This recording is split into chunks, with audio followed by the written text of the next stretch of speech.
Theology first and foremost. So My it's a set bad. of You're good. political ideas that, and there's an Um, archetype here where the archetype is Mussolini's fascist state. And just like any category, it's levels of proximity, degrees of proximity close to that archetype being Mussolini's fascist state. And it's a cluster concept, and those clusters include ultranationalism, high degrees of ultranationalism, high degrees of um, reactionary right wing political ideology, um, authoritarian. wait, you said you played at 1.8, right? Yeah, normally. Or well, So this is the 1.7, notion but that this month there are no we're on checks on the leader's 1.8. power, mythology, and mythologizing. So basically, either a racial historical myth making. In the case of the Nazis, it's this Aryan racial hierarchy. In the case of Mussolini, maybe Rome, right? The glorious past to go back to. Where conspiracy is at the center of that political ideology as well, and ultimately the exercise of military power domestically and abroad. So it's a political ideology containing those clusters with those various archetypes that I described, and that I think is the best way to put it.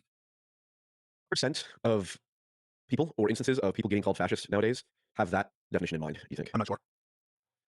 you had to hazard a guess based on your I truly don't know. I don't have a good like sense of that kind of polling.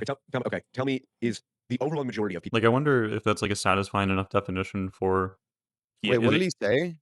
what Pisco Sorry, said? I missed his definition for fascism, yeah. Um, it wasn't, like, a very succinct one, it was more just kind of like 'cause I think you mentioned it when you read that book, it Mhm. was hard for you to even articulate what it is because it's such a vague concept, um, but it was, like, clusters of different types of ideologies, so he references, high degrees of, like, ultra nationalism, mixed with, like, some extent of, authoritarianism or plus some degree of conspiracy, reactionary Mhm. ideals. Um, here, I'll actually here. Proximity close to that archetype being Mussolini's fascist state. And it's a cluster concept, and those clusters include ultranationalism, high degrees of ultranationalism, high degrees of reactionary right wing political ideology, authoritarianism. So this is the notion that there are no checks on the leader's power, mythology, and mythologizing. So basically, either a racial historical myth making. In the case of the Nazis, it's this Aryan racial hierarchy. In the case of Mussolini, maybe Rome, right? This glorious past to go back to. Where conspiracy is at the center of that political ideology as well, and ultimately the exercise of military power domestically and abroad. So it's a political ideology containing those clusters with those various archetypes that I described, and that I think is the best way to put it. percent of people or instances of people getting But I was asking, or I was wondering if like if PF thinks this is a valid definition, and the reason he's asking him this is because he's like about to lead him into saying Into, that like, people it mostly like misuse it. yeah. 'Cause I Um, would I would probably argue that that's, like, the amount of subjective basis root of words he had to use to get through it leads, like, very many authoritarian structures to fit that. Like, cause like, what's ultranationalism versus just nationalism, right? So, like, cause one could subjectively argue, like, if an entire populace agrees that this is how they wanna view their state, that that's just as valid as, let's say, I don't know, or not just as valid, it's like a subjective metric, like, yeah. right? It's like Japanese people valuing their state versus, like, Norwegians valuing their state or whatever. Like, what's the difference? Well, one was imperialistic, but that's not really the issue. Like, both should be allowed to value their state. The problem is, like, their expansionist policies, like, are, scary for other nations that border them. But then, like, and then there was a thing about, wait, so he said ultranationalism, um, so because I'm guessing, does he talk about a collection of power as, like, the main important part of that? He said like a portion of it is like some extent of authoritarianism, Oh, okay, um, yeah. and So then authoritarianism, when it looks like this, is fascism, and that's the part that I think is valueless. Like, realistically, if something emulates exact communism or exact Hitlerism, like, it's authoritarianism exhibiting this thing, and this thing is fascist. It doesn't matter if it's, like, left-leaning policies or right-leaning policies, like, it, it, too heavily centralizes power and therefore is, like, used to excuse, like, behavior that wouldn't normally be excused, right? so would you say that fascism isn't inherent to the right or left, or Authoritarianism? No, it's not inherent to either. Like, you could be like fascism, it's just that I don't know, like, I don't think because monarchs are authoritarian, right? I think they would be considered that, yeah. I Like, you think. typically consolidate all the power in one place, but I don't think monarchs were typically fascistic. Um, yeah, not necessarily. I think there might be a part about, like, buying into the narrative there, like, when you purposefully make everybody else buy into a narrative, but you're as a leader not. Whereas I think with the nobility era, like people, the nobles totally bought into what they were espousing. Like, oh, the only way for this to work is if like the smartest and best and most noble chivalrous beings lead the drolls, and the drolls agreed. You know, they all like bought into the narrative. But when you have it like maybe with like Hitler or Stalin, like, oh, I can use propaganda to make people think a certain way and react a certain way, and I can use different votes and different like bureaucratic systems to just consolidate power. And once I have power, I can use military force to ensure like a permanency of power. And like it's this like lack of buying, and it's like gamifying the structure that like I think makes it more like fascistic. Or it's like, so I guess it's like authoritarianism plus bureaucracy. And right, like older nations weren't so complicated that they had like what we would call bureaucracy. Like feudal politics were simpler and easier for like the average person to like understand, dissect, navigate. Nowadays, the bureaucracy is so layered and so complex. Like it would take like a political strategist to do this, but when they get authority and they're using their like new modern political strategy, it's more like dangerous and more capable of like never being found and like never being halted and justice never being like delivered. You know what I mean? Yeah, what do you have, like, a definition of fascism that you would have, like, to I guess compare? it would be what I just tried to lay out is like that idea of like authoritarianism plus bureaucracy. So like a very corrupt bureaucracy used to make like an authoritarianism. Mm, So like the intermingling of a number of systems rather than just like a very simple like either mercantile or like a feudal system, but plus authoritarianism. So almost like a regression to like an ideal, I guess, of like a past type of world you want to fight for. Which I guess like so maybe you could argue communism would be like you're not regressing, but do you think Stalin was like I mean he was kind of using like motherland and like was he using conservative like regressionist kind of things? I don't know. I'm not incredibly familiar with Stalin or, like, his stuff, personally, but I feel like I would personally believe that fascism inherently is, like, right-leaning, um, like, I just think we used to look at communism as fascism, and now we don't. Like, now there's this immediate, like everybody pushes against that idea that, like, left-leaning could be fascist, but I feel like or at least the way but, you know, the more I look into James A. James Kreger, something like that, um, I mean, I guess he's largely denounced by some people who read in on fascism. Like, it's weird. Like, he in the early 2000s, I think he was respected, and modern day, he's not really respected, but, like, I think his claim would be that, like, people used to actually, like, kind of be more scared of communism in the way they are scared of fascism, um, and almost view them as the same entity. Like, there was a separation somewhere to, like, glorify one and then, like, not separate another I don't know. do you think he was talking about, like, the systems themselves, like, people being afraid to the same extent or, like, just the Just, like, fear itself? academic thought, like, yeah, political theory around it, like, used to be a little bit more balanced, whereas it became eventually, like, more favoring of communism. What's his name? A. James something. Look up A. James for now. Was it Interpretations of Fascism, A. James Gregor? A. James Gregory, yeah, and it's the one I was reading was Faces of Janus. The two faces of Janus, like communism and fascism in the modern age, something like that. The Faces of Janus is a book by A. James Gregor, a political scientist with a focus on fascism, published in 2000 by Yale University Press. In it, he argues that there are fundamental errors in Marxist analyses of fascism, that the political spectrum identifying the left as progressive and the right as reactionary was, in the words of Franklin Hugh Adler, a dishonest way of privileging purported movements of the left and demonizing movements of the right. Um, Reviewer Harry V. Willems of the Southeast Kansas Library System writes, Gregor takes issue with the 20th century historians who make fascism and communism the opposing faces of Janus.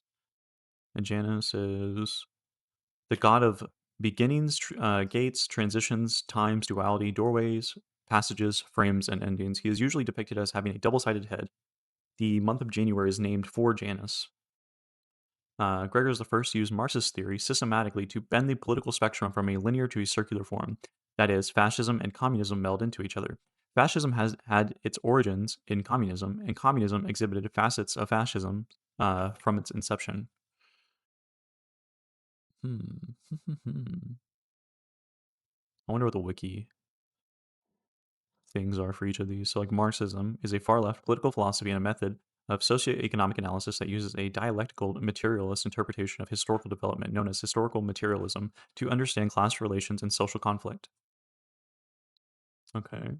And communism is a political and economic ideology whose goal is the creation of a communist society, a socioeconomic order centered on common ownership of the means of production, distribution, and the exchange that allocates products in society based on need.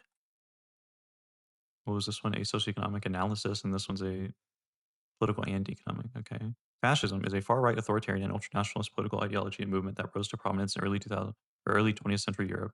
Fascism is characterized by its support for a dictatorial leader, centralized autocracy, militarism, forcible suppression of opposition, belief in a natural social hierarchy, subordination of individual interests for the perceived interests of the nation or race, and strong regimentation, of society and the economy. Opposed to communism, democracy, liberalism, pluralism, and socialism. Fascism is the far right of the traditional left-right spectrum. So is there like because I don't know if I'd consider communism and Marxism like the equivalent of the left for fascism. Would I, Um, or would I say communism is? I don't know. well, like Marxism, like one thing that's interesting. Fuck, I just died. One thing that's interesting, right? Marxism. I feel like the dialectical material thing, right? There's this like power dynamic thing that they're obsessed with, where like they're like focused on finding the like smaller group and propping them up and strengthening them. Um, and excuse me, sorry. Like like communism is that as a political theory or as a like it's like okay, how do we rework money to make sure that the like smaller groups always get the like either the beneficial or the best outcome or as close to as good of an outcome as they can get, given that like there is a natural like there's a natural benefit to having more money, right? Yeah. So it's like trying to make up for that like natural lack of benefit. As it's like a perceived malice. But then communism is just the first time somebody like actually created a political movement that just like advocates towards having that Marxist power dynamic structure as a governmental structure. Right. And but then compared to democracy, you have something where it's like it was Platonic or whatever, and then Socrates, and like so, but you have these people doing like old school democracy, and it's slowly becoming the republic democracy type beat, and then it being even opened up wider by the French, and like now I would say democracy does sort of lend a lot of beneficial credence like towards the small man, whatever, as much as any political system can without being like absolutely crazy. Because like one of the things is like in order to reverse the power structure, you have to steal power from people who have power, Yeah. from people who have money and property and good things. And if they don't want to give it up, which they just don't, you have to kill them. And then you have to give people who are essentially aren't that necessarily like on the whole, like some people are misfortunate, but on the whole, like some of these people are just not that capable in general, and you're giving them all of your like power structures, and then you're realizing, oh, it can't function. So you're actually just like, okay, well, we'll just have the military hold on to the power. So it's just another way to create a military of people with power, like an unfair class of people with like a ton of power. Hmm. And I like whereas like fascism would be that, but it's like nostalgia for like I miss my motherland. Like I'm gonna steal all the power and make sure that we get that. But in doing that, you destroy your motherland. yeah. Um, and both just suck. Both are equally evil for very many reasons, but like Americans for some reason are like, no, it'd be base if America went full commie, but obviously like we'd all be in breadlines and dead. Like most of us would be dead. Anybody you know who's lazy would be dead. Like if you've ever liked somebody who's a little bit off the status quo, off the beaten path, like dead. I probably wanted them dead Oh, anyway, so it works out.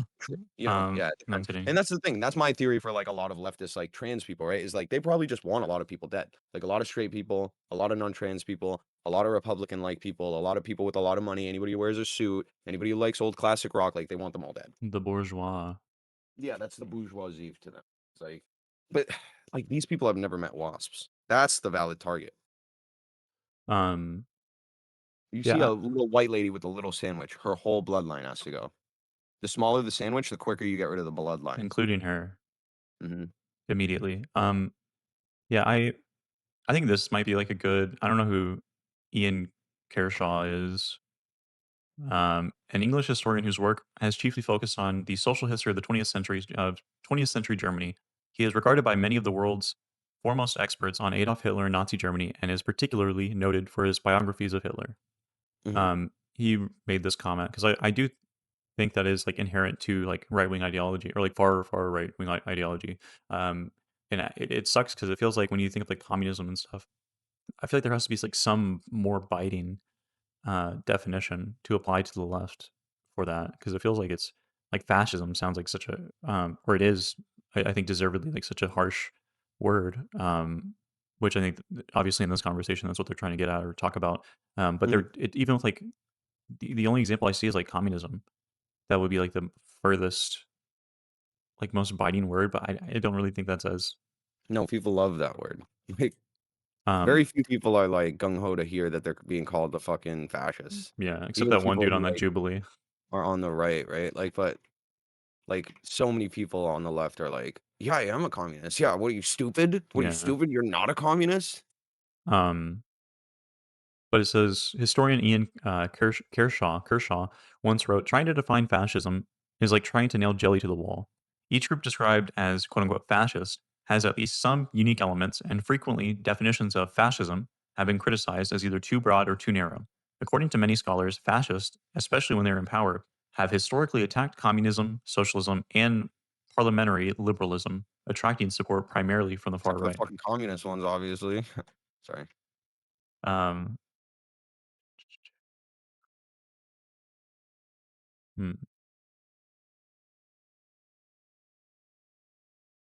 Yeah, I don't know. I'm gonna use the bathroom real quick, and then Alright. we can jump back into This piece goes this. up. Well, I was also gonna say real Being quick, called fat of right here, that I described. And like I think Pisco's definition is fine, but it's like a little lengthy. But I think it satisfies PF enough to go with it. Yeah. Because I think if Yeah. it were something else, I think he would contest that definition more rather than be like, okay, what Yeah, part? I think he wants to see that he's like thinking about it more, but he doesn't like he probably doesn't fully agree, but knows all right, he has a concept, but it would be way too in the weeds to talk about it right now. Yeah, that, but also the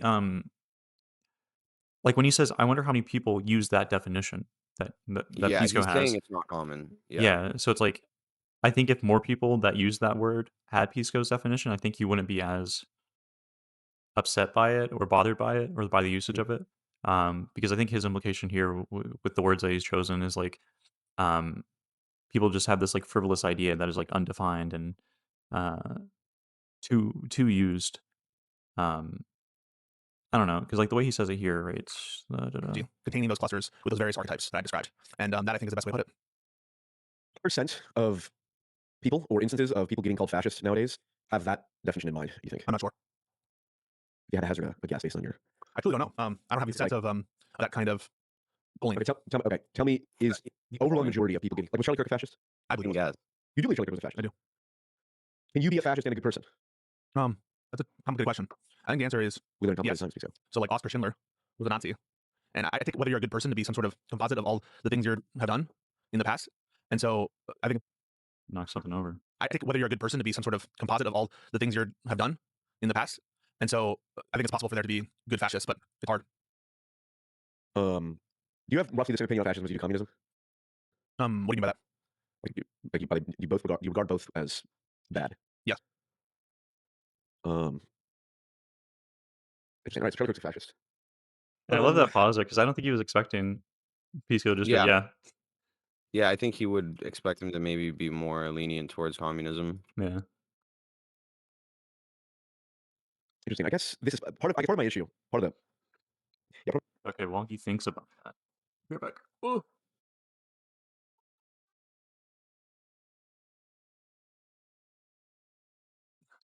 one of my issues, the term gets thrown around so much, and it describes, I don't know, 40% of it gets thrown around so much, and it just sort of interesting. I guess this is part of my issue. Part of my issue is the term gets thrown around so much, and it describes, I don't know, 40% of the country, let's say, because that's probably the number of people that agree with Charlie Kirk, to a significant enough extent that he would be called a fascist. What particularly, what does Charlie Kirk say that would make him be a fascist, you think? I think the key indicators to me are one, his support for authoritarian government.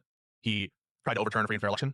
He supported the actions of Trump. Trump, who I think, operates as a fascist. So therefore, he's providing ideological support of and devotion to a leader who I take to be fascist, given his policies and given what he wants to see. I think that he embodies a lot of the archetypes that I've described, including ultra-conservatism, ultra-nationalism, believing in some of this conspiratorial myth-making that I talked about.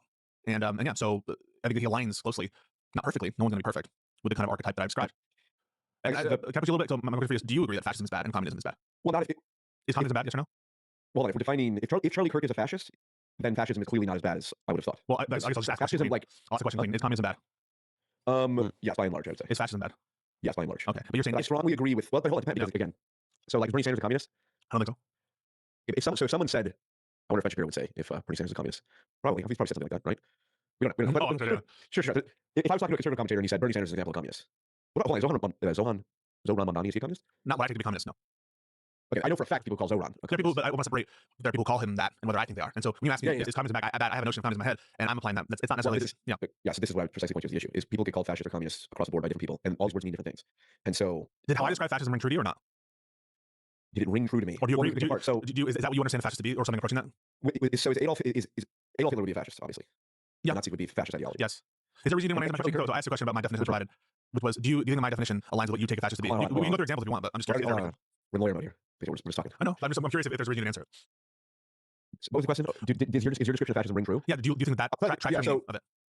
I'm not sure. I don't know. Because if we're going to use the same word to describe the political ideology of Hitler as Charlie Kirk, it makes the word so vague, or it broadens the definition of the word so far beyond, at least how I think many people see it. That it makes it difficult to, like. I'm not sure if I track that, because would you agree that Kirk was an anti-communist? Yes. And surely you agree that Hitler was an anti-communist? Yeah. Okay. I mean, does that broaden the term so much that we can't have an understanding of the term anti-communist just because two people were very different? Well, anti-communist, to define yourself in opposition of something. I think also if he's So anti, the reason Hitler was bad, not because he was a fascist, basically, you said is the reason. or like I feel like that's where you would go there. Mm, One of the reasons it's harmless to call one of these people anti-communist and the other an anti-communist is because that is not the disagreeable aspect of them, like, at all, right? sorry, can you repeat that part? Like, because they were trying to compare, like, oh, is it fair to call like both Hitler and this guy like fascist? Is like it whittles down the meaning so much that it's like it doesn't even accurately describe something anymore. And he's like, well, are they both anti-communist? Well, does that mean anti-communist has no meaning because Yeah, they're so different yeah. and they share it? But it's like, well, the key defining aspect of Hitler, it kind of is this fascism or is it not? Because, like, are you saying that like Kirk is aligned very closely with Hitler or not? You know what I mean? Or is it like fascism isn't even that bad, but Hitler type of fascism is kill 6 billion Jews fascism. You know what I mean? So because that's kind of I feel like a moot point that Pisco just made right there. Let me think. I think he's trying to just show like, That it's one of those, it's not mutually exclusive, but it's like, no, the way you're using it, like well, not the way necessarily VF mutually Tony is getting it. exclusive, but like the idea of like you could have these terms that refer to a broad spectrum of people that still fit within this like this label, like, but you have no issue with labeling them as such. So to point out that like, oh, this person is this, like, is labeled the same thing as this other person, to show how absurd it is, doesn't necessarily mean that it is like inherently absurd, or that it truly Yeah, is. I know that. But in this case, like, because fascism is the defining thing that like makes him the epitome of evil, it is absurd to call somebody who's like Mr. Rogers did one thing wrong. Like, let's say Mr. Rogers Mhm. endorsed Trump before he died, before he knew, you know what I mean, exactly how this administration would even go, right? He endorsed Trump. Does that make Mr. Rogers a fascist? Or like, are we really getting to the bottom of this? Like, the thing about Hitler was his fascism, and like that's like we're using it as a deifying label or whatever, not deifying, demonizing label. You know what I mean? Um, yeah, I wouldn't say Mr. Rogers is like or would be a fascist in that scenario. Then why was Pisco's definition of like, well, because he does this and he like supported a fascist regime and he like, you know what I mean? Because he was just giving examples of like how Charlie Kirk would be like a fascist under his definition. And it's like a combination of these things that fit within the criteria that he gave in the beginning. So it's like the mythos that he kind of creates to. So he like spreads it. But I mean, easily Rogers would too. He's like an American figure, iconography, like, right? Yeah, I think Like if Mr. Rogers did like the same things as like Charlie Kirk, I would say he was, yeah. But it's Like like, if he's like, our neighborhoods aren't nice anymore, but Trump is like a nice, like that makes him a fascist, right? That's like, So we should demonize him as much as we demonize like Hitler. I think if he was just giving support to Trump, kind of like how people like vote him in and stuff, I would say that they're supporting a fascist, but not that they are fascist. Yeah, okay. So are you support like to be in support of fascism or in support of like communism, does that make you one or the other? Or like cuz you know when Robbie like explains that he likes fascism and stuff and he wants that to be like the new leaders blah blah blah. Like we do call him a fascist, right? We go, "Oh, well that's cuz you're a fascist." Like, right? Like when Um, he says certain things. yeah, I say that he's a fascist in that scenario because like I I say it like partially jokingly, but then also like some extents of what he says Like it's like, can be yeah, your perceived as like worldview far lines right, up. Right. where it's like the extermination of certain groups or Mhm. the denigration of particular groups of people. Um, yeah, I would say in that case, I would say he is versus like a standard authoritarian. Mhm. Um, whereas with I don't know, like I it seems like the standard that I feel like PF is setting is that the only way that you can be a fascist is if you are on the level of like literally Hitler. Mhm. Because anything below that, um, I think but it seems like that, but there's also like to reword it as like you have to be careful with this label that we recognize is so attached to Hitler that like by labeling someone that you essentially like you are trying to do massive damage to them. You know what I mean? I think typically, yeah. I'm purely talking about it like in the like the descriptive Mhm. kind of like context, like just stripping it of its like morality or like the way that other people perceive it. Um, because I think that's PF's problem Mhm. is that like Yeah. the association that it Going at has. how the word is used socially versus like how it may be designed to be used like in academia, right? Like if you're being really legitimate about definitions, political definitions, but you also like are still recognizing of the ways that like socially it's used as a tool to like demonize. Yeah. Like how Nazi is. It just feels like Mhm. whenever like you prevent or try to prevent people from like saying these words or using these labels, even though I agree that people like greatly misuse them a lot of the time, Mhm. um, that you're just kind of like giving up words for no reason, in Mhm. my opinion.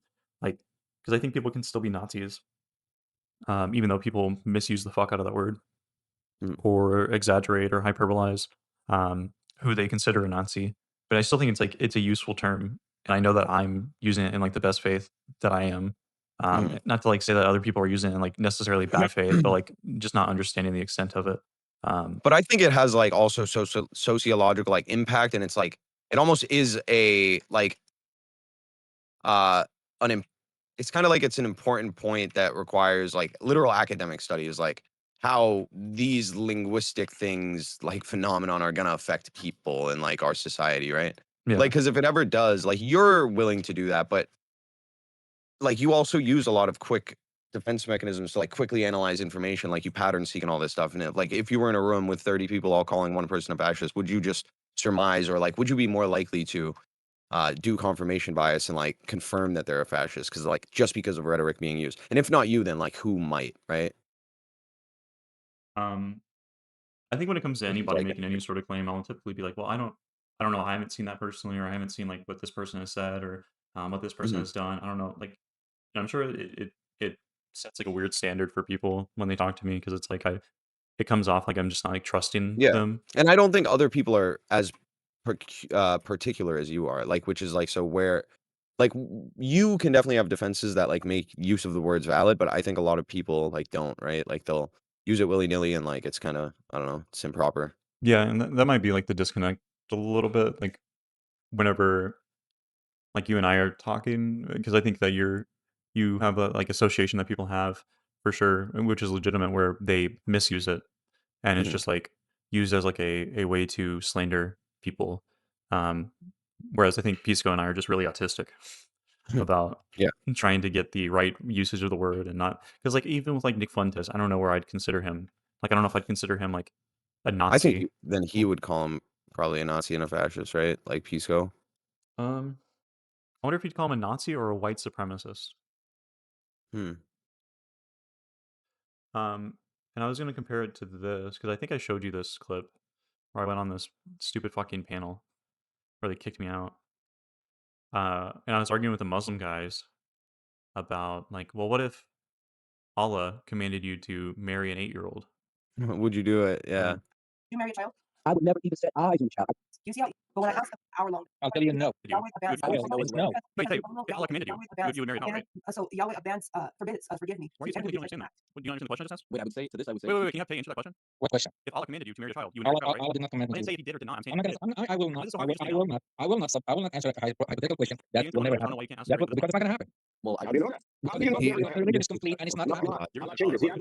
Would you? What a cucked religion. True. I said he's not answering it because he's like not allowed. Yeah. Like, literally, it's too Okay, disrespectful. The religion is complete. It's And not it's even not that gonna very change. easy. It's a very easy. Like, our religion used to function like that. It's a cuck society with cuck thinkers. True.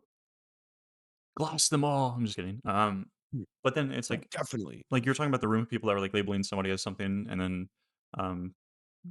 uh and I started thinking about this because originally I'm going after the Muslim dudes, and then they bring this For up. The Christians bring disrespecting this the law, point up. Jesus rebuked those Pharisees for disrespecting the law of God in order to keep their own traditions. Right. That's where So Talmud comes from. Also said, follow not talking. all the Pharisees, follow all the law of the Pharisees, but don't follow them because they don't practice what they preach. Exactly. Is that not what Again, context. He said when they're sitting on the seat of Moses. That means when they're telling things that Moses said. Moses did not say that Rebecca was 3 years of age. Man, come on, man. Give a gallon of milk to a 3-year-old to carry and see how long she can carry that gallon of milk. And then Okay. tell her to go and water 10 camels, man. To be clear, clarify real quick. Okay, two things.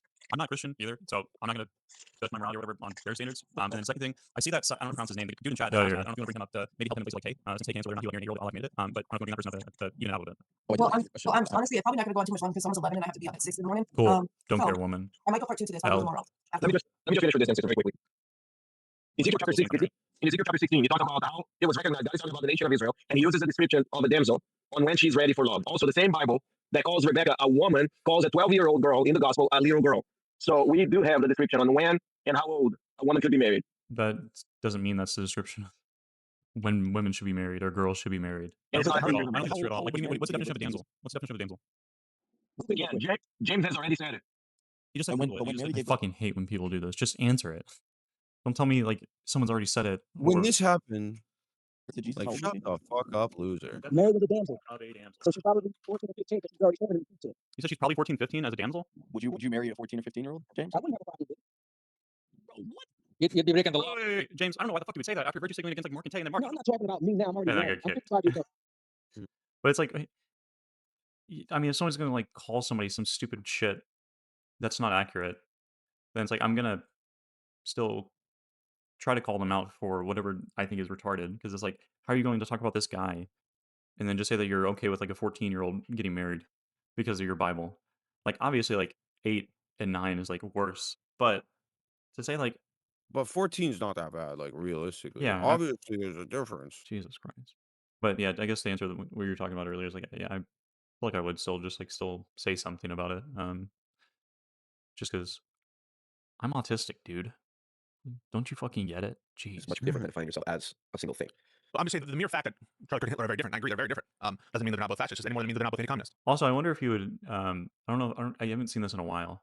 But I wonder if you still ask him like if PF does consider Bernie a communist, which I know he wasn't saying that he personally considers him that, but like if Ben Shapiro were to hypothetically call Bernie a communist, like would that ruin the definition or the usage of the word if he was also saying that Stalin was a communist, just because they're so like extremely different? Yeah, but the reason that people throw the words fascist around is because fascist means, if I were to say someone like Mehdi Hassan, like the Jubilee thing, you saw that, right? The Mehdi Hassan Jubilee, right? The whole point was like, Mehdi Hassan said, well, actually, the guy self-identifies as a fascist. But Mehdi Hassan was like saying, you could say I'm a fascist. The implication there, and I think it's one that most people share, is that fascist by definition equals bad. Like bad, immoral thing we should fight against. And if like, I would say Nazi for sure is that description. I'm assuming you wouldn't call Charlie Kirk a Nazi. No, I wouldn't. But you're talking about like why people would use the term, right? Like why Yeah, someone my would use the term. It does that bear on like what you think the term means? That's the only words ultimately yeah, mean what people think. that's That's the only actually- I understand. I agree that use is meaning, but like If all of a sudden tomorrow, due to some weird social contagion brain rot, every single American just started calling like doors tomatoes, eventually the dictionary definition of like tomato would change, and it would describe like a rectangular thing that like guards the outside of your house or whatever, right? Like often find a tomato knob on it. Like that is how dictionaries work. You know what I mean? Yeah, I think I see what you're Like saying. speaking trends slowly change the meaning of words. Like I over time. wonder, like how would you feel if instead of just calling doors tomatoes, that doors were also encompassed in the usage of tomatoes, rather than like tomatoes just completely meaning doors. Does that make sense? Like, or you're saying like, well, that would probably be like transitionary, but it depends on like, I mean, there are like ways in which words transition meaning. Like that would be like there's additive or reductive or whatever, all these things. Like, um, if randomly we started calling door, like some parts of the country, like some called it door and some called it tomato.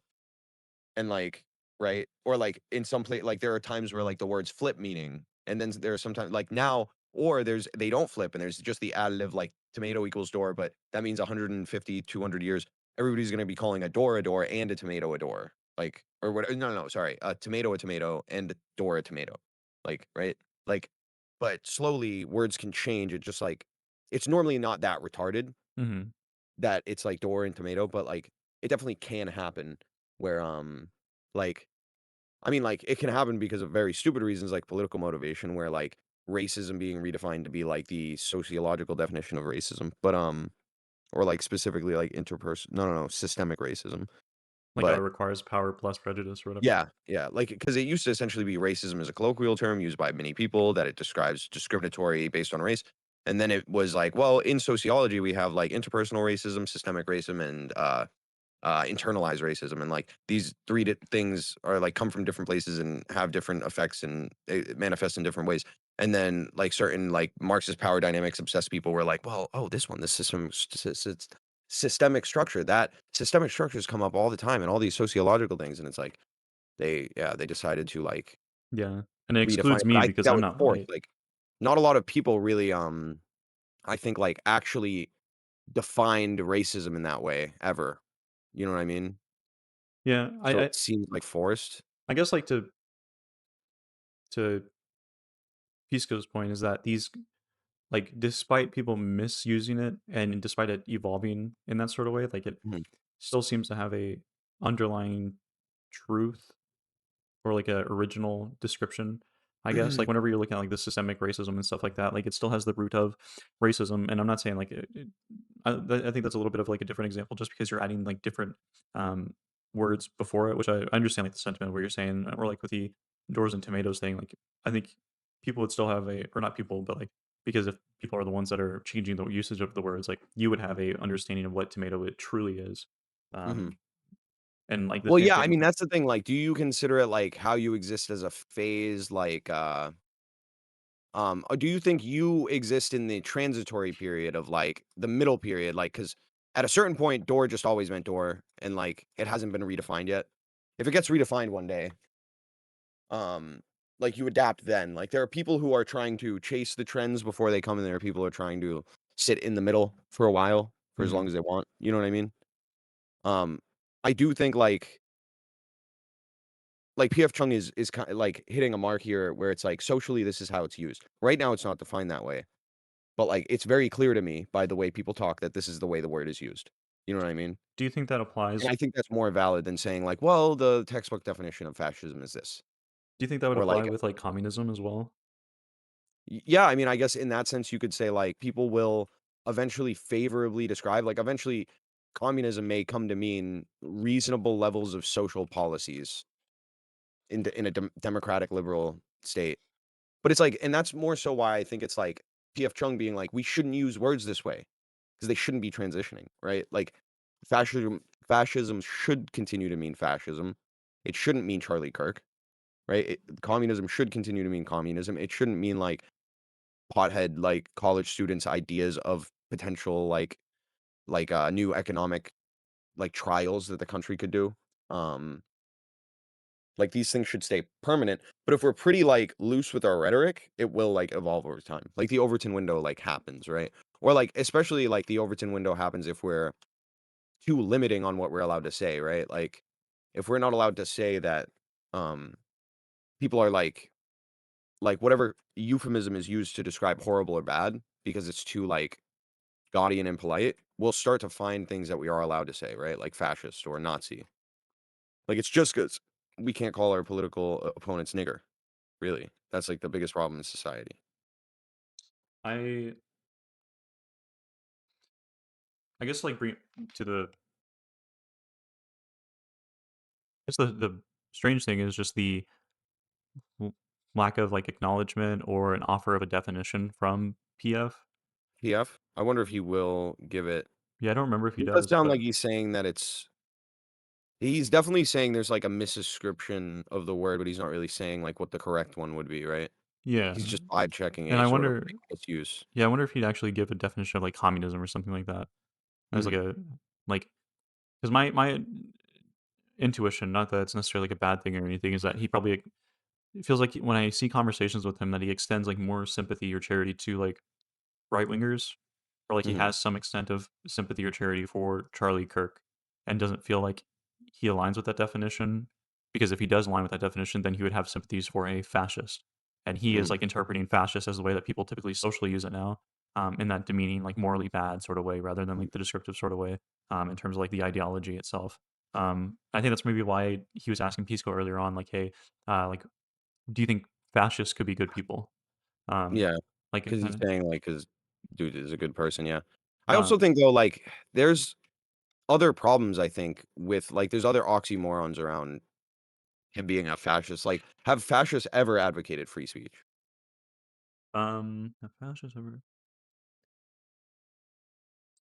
Um, I think it's like a fake advocation of free speech. But yeah, and this is one of the things where I was talking about with Robert the other day.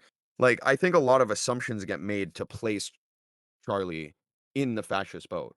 Like, in order to for that point you just made to be valid, I would have to grant you that your assumption's correct, which I'm willing to do. Maybe it is, but you know what I mean? It's like, at least if we were to take him at face value, is he presenting as fascist right now? If we're gonna go by fucking the way trans people, their Um, standards, is he presenting as fascist right now if he tells you he's pro free speech? Not Because necessarily. most of the time fascists don't, even if we're gonna assume that they're lying, I don't think most of the time fascists get out there and start being like, "Yeah, I'm gonna allow all these freedoms," and then they take all the freedoms away. Like, that's their trick to get in power. That's not what they do, right?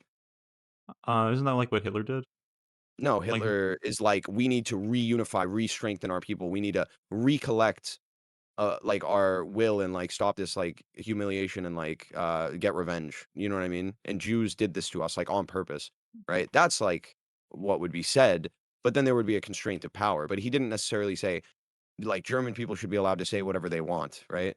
He's certainly not gonna say German people should be allowed to go out there and support Jews openly in the street and like, but whereas Charlie Kirk definitely would say like, "Hey, look, I like, I don't like trans, but I respect your opinion. I think it's really great that you're allowed to discuss this openly, and I hope you feel comfortable," right? That's not really like fascist rhetoric, I don't think. And, like, yeah, if you wanna go out of your way to assume it's a lie, there is a possibility that he, like, the goal here is to be like a weird, almost like if it was the Hunger Games, because that's a fascist dictatorship, right? The guy with the weird hair who, like, announces the Hunger Games, if that's Charlie Kirk, like, the facade of, like, "Everything's great, everything's alright, don't look behind the curtain," like, maybe, yeah. I need to watch the Hunger Games. I haven't seen them. Oh, okay. But it could be fun to analyze it from that lens with having not seen Yeah, it. 'cause it's like a fascist, like a dystopian, sci-fi dystopian, Well, also, like, whatever, parallel world, alternate history, that? would you consider like would you be more likely or willing to consider Trump as like a fascist, or are there people today that you would Yeah. consider a fascist? Yeah, but I think, like, Trump does exhibit, like, much more fascistic behavior than and even just, like, rhetoric than Charlie did. You know what I mean? Of like, first of all, obviously, like, a fascist would be someone who would wanna run for power and, like, openly talk about how he wants to run for power. Charlie Kirk always said he wouldn't necessarily wanna run Well, I because don't he think wouldn't like actually be able being to, a fascist like, necessitates like power, or is well, that what like, you? could you be oh, so, like, 'cause so you're saying fascist loyalist, Not even right? That loyalist. I'm just saying like I think someone can be a fascist without being in power. Like they, um, well, like, then they're not I guess, like, I think the when I'm desire saying for those fascist, I'm qualities. saying almost like because you can be a part of a fascistic government. I'm looking at fascist as a title like dictator or monarch when I'm saying, like, a fascist, right, to an extent. But then there's, like, fascist loyalist would be like, if in a alternate history, like, the Redcoats were fascists, right? Redcoat, like, law or whatever. You know what I mean by loyalist? So, like, Yeah, people who would vote in favor of or yeah. politically support or verbally advocate towards. I think that's like Robbie, right? Like, if what's to be believed, right? That's like a fascist loyalist. And then there's the fascistic leader, which I guess would be dictator or whatever you wanna call it, and then fascism as the like political principle. Uh, I guess like because the most Charlie could maintain is like a small little like cog in a fascistic system, and he's like a fascist sympathizer loyalist, and he's like a part of a media cycle that like aids fascists. And yeah, so maybe by that definition, he's like it's valuable to label him a fascist if that was true. But I think you have to assume a lot of like secret behind the scenes stuff. Um, yeah, I can always look at find examples for like future stuff. That way, like we can look at them like together and see if you feel like that's accurate. Mhm. Because I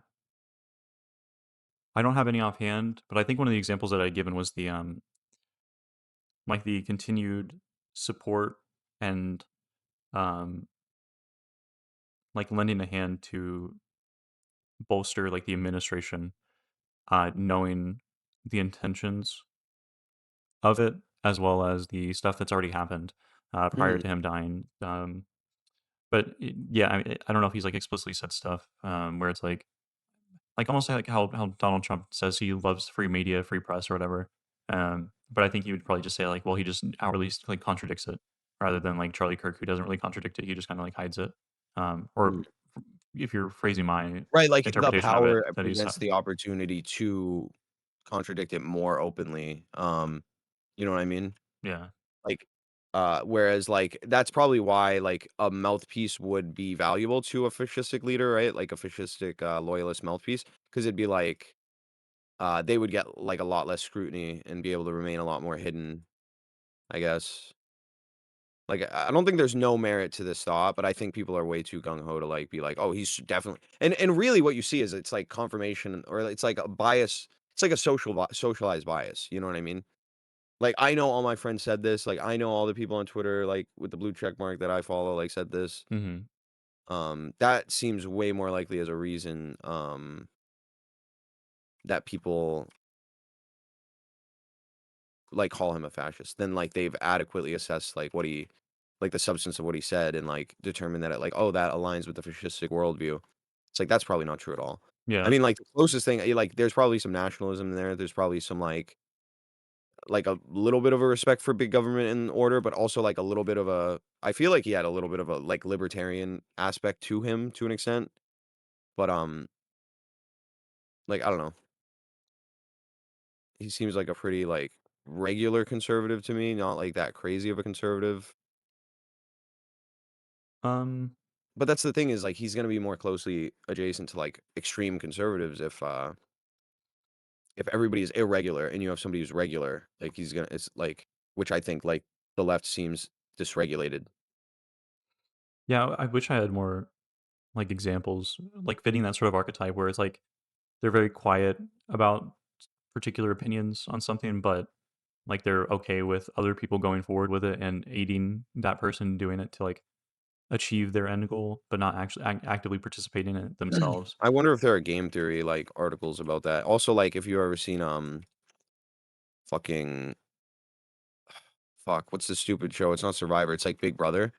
And, like, shows like Big Brother, I feel like that type of a character exists a lot. Like, because when somebody's, like, dog walking on that show, it kinda is like because this is all social, like, it's way more easy to manipulate. Like, there's no system of checks and balances, right? If you socially are on top, like, you can just dominate the whole house. Hmm. And then there will be these, like, second underlings. I wish you watched, like, a couple of shows. Well, like, were you into Game of Thrones? Yeah.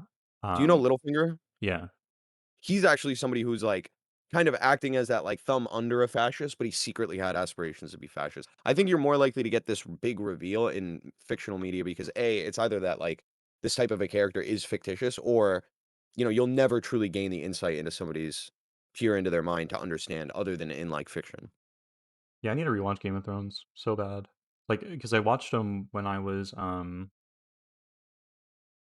what was it, 2017 or something? I don't remember anything about it at all, or not literally nothing. But there's just probably so much stuff that went over my head that I didn't understand at the time. Yeah, even me, yeah, I watched it in 2015 and I was probably, like, 18 or 19 or something. Yeah. Or no, I was 20, fuck. Because I wonder Don't if there remember. are people that I would liken to people like Charlie Kirk. I don't think Littlefinger I would. Yeah, I'd probably definitely say that not. more as like JD Vance, to be honest. Like I feel Yeah. like JD Vance is more I don't know if I have much of a reason, I think, to say this, but I just get the vibes that JD Vance is way more. Calculated than he shows off. Yeah. Potentially. Well, definitely when he gives speeches to masses, but that's super common with like all politicians, right?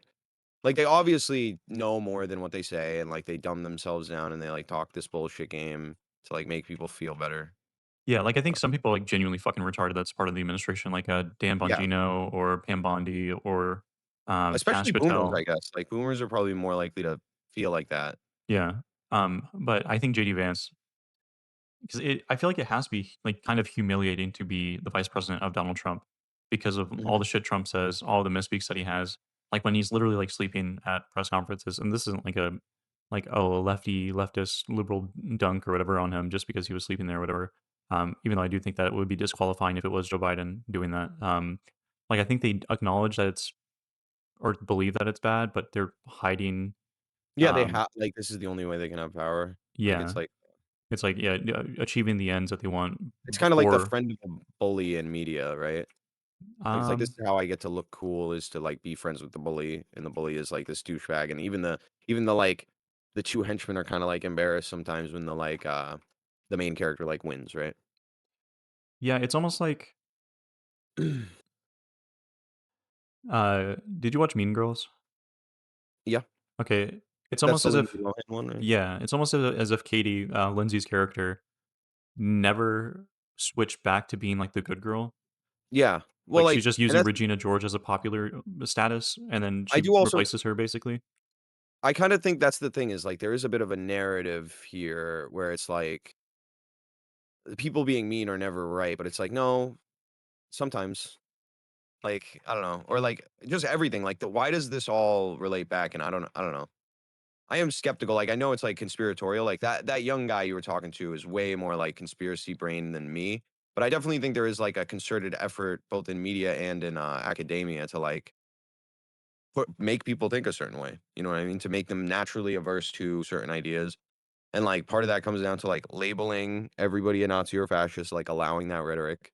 Part of that is, like, um, presenting these, like, narratives in media. Part of that is, uh I guess, like, making certain words inappropriate and, like, making free speech, like, harder to access so that there's, like, less to be said about the things like, you don't want things to be said that can harm your, like, mission, your, like, political mission.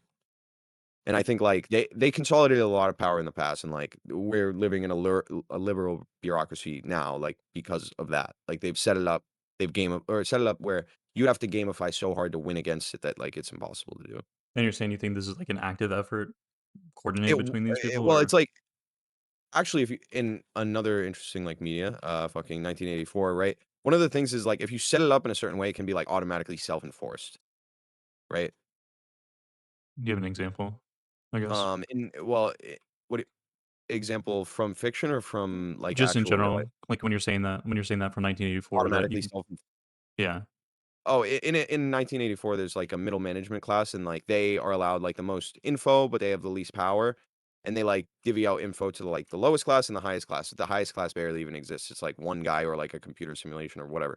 But, like, essentially, the only people with enough info to get out of it would, like, have so little power that they couldn't.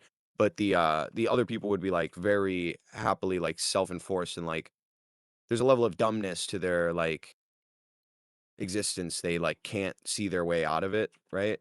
And their jobs are meaningless enough and, like, they're given just enough comfort. But, like, so, essentially, in that, there is a perpetuality to it that's, like, automatic. But in our society, I would say it's, like, when you make it so that like one versus the other is deified or demonized, like communism or um like fascism, you naturally create like without needing to justify like the W of like left wing economic policies, you like naturally create a culture that is more likely to create more leftist thinkers than rightist thinkers, right? And like as both pools get smaller and smaller, like just the natural flow of like the way humans work and like social like they socialize to want acceptance, right? So they're like more likely to fold on their principled beliefs if like very, very many people surrounding them that they care about are like have completely different principled beliefs. And like that could be like an automatically self-enforced system where you don't really need like a group of liberal bureaucracy like post-war guys who are like so scared of Nazism or whatever post World War II and so powerful and rich from the war they just completely swamped. You don't need them to be alive or progenitors of their movement. Like the movement that they built was like it's academically, socially, and politically enforced. You know what I mean? Yeah, I think so. It sounds similar to like what you were talking about earlier, but like in a less like demeaning way, I guess. Not saying you were demeaning about it, but like the way you were speaking about like systemic racism and like the way that people use it is like typically misused. I guess that's like the Mm. concept of systemic racism is like structuring your society in such a way that without the existence of like bad actors, it can still operate and still In a benefit the bad way, people. right? Like Yeah.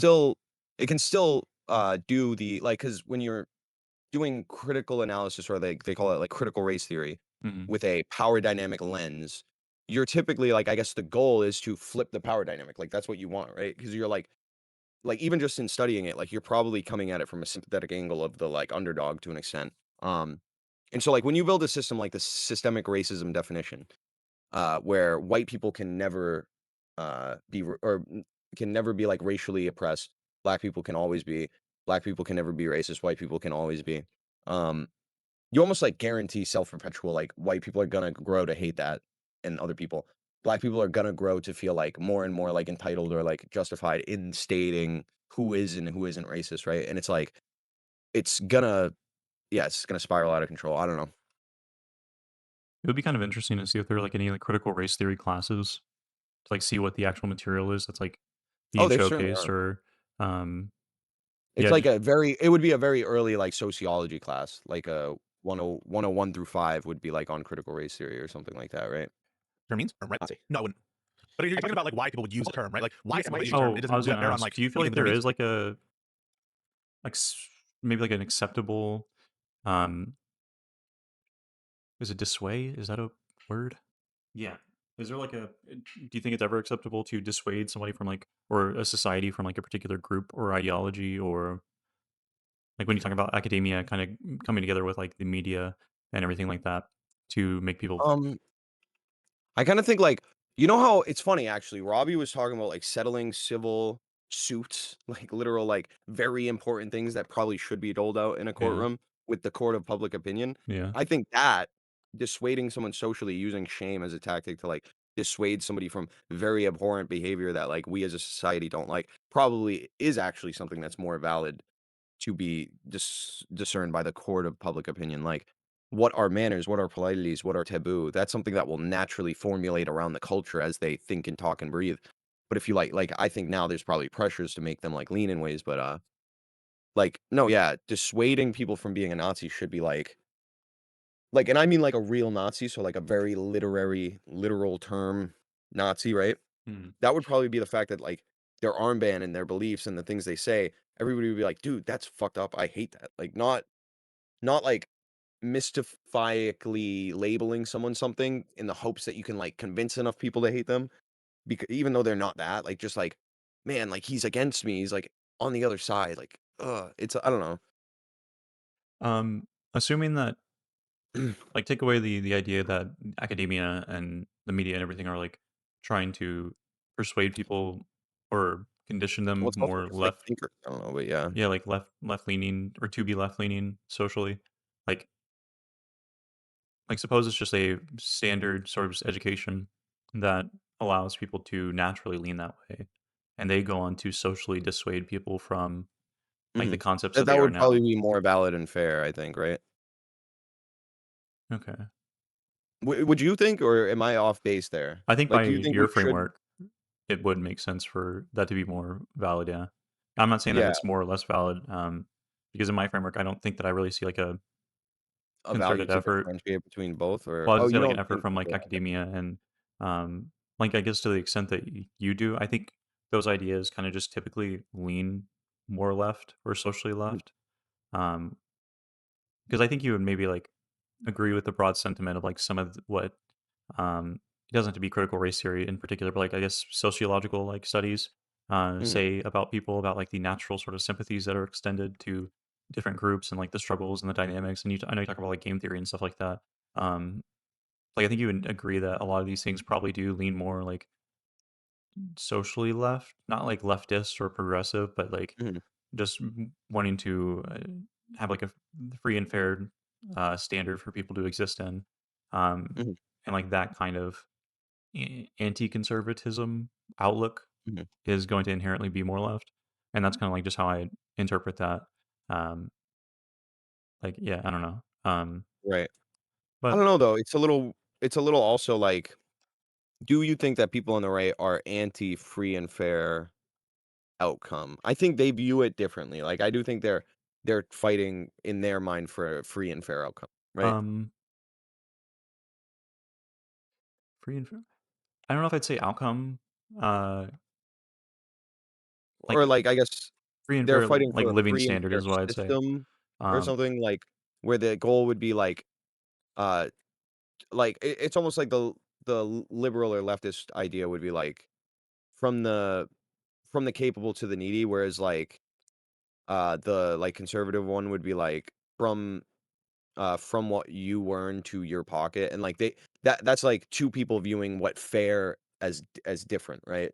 You know what I mean? But it's just that, like, I don't think anybody is actually going out of their way to try to create a bad system or like an evil or like not fair system. I think one of the unfair things, fair, is I don't think when you're analyzing something, you should call it critical blank theory. Like as if it's more, because I think the word critical, they were essentially saying like more valuable or like more true or more like you're baking extensive in, or yeah. yeah, like they're baking in that it's correct.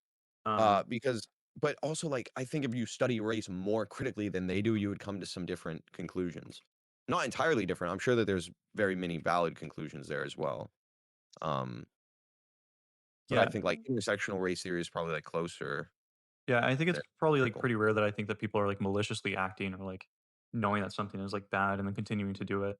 It's either that they see it as like a necessary thing to do that disenfranchises or hurts people, but that Mhm. generally speaking, that is a good thing to Well, do to I don't know if benefit they them. think of it as like even hurting people, right? They think that like they like the people who would be hurt by it are not helping themselves, right? But it's like you would be going out of your way to hurt me to force me to help them.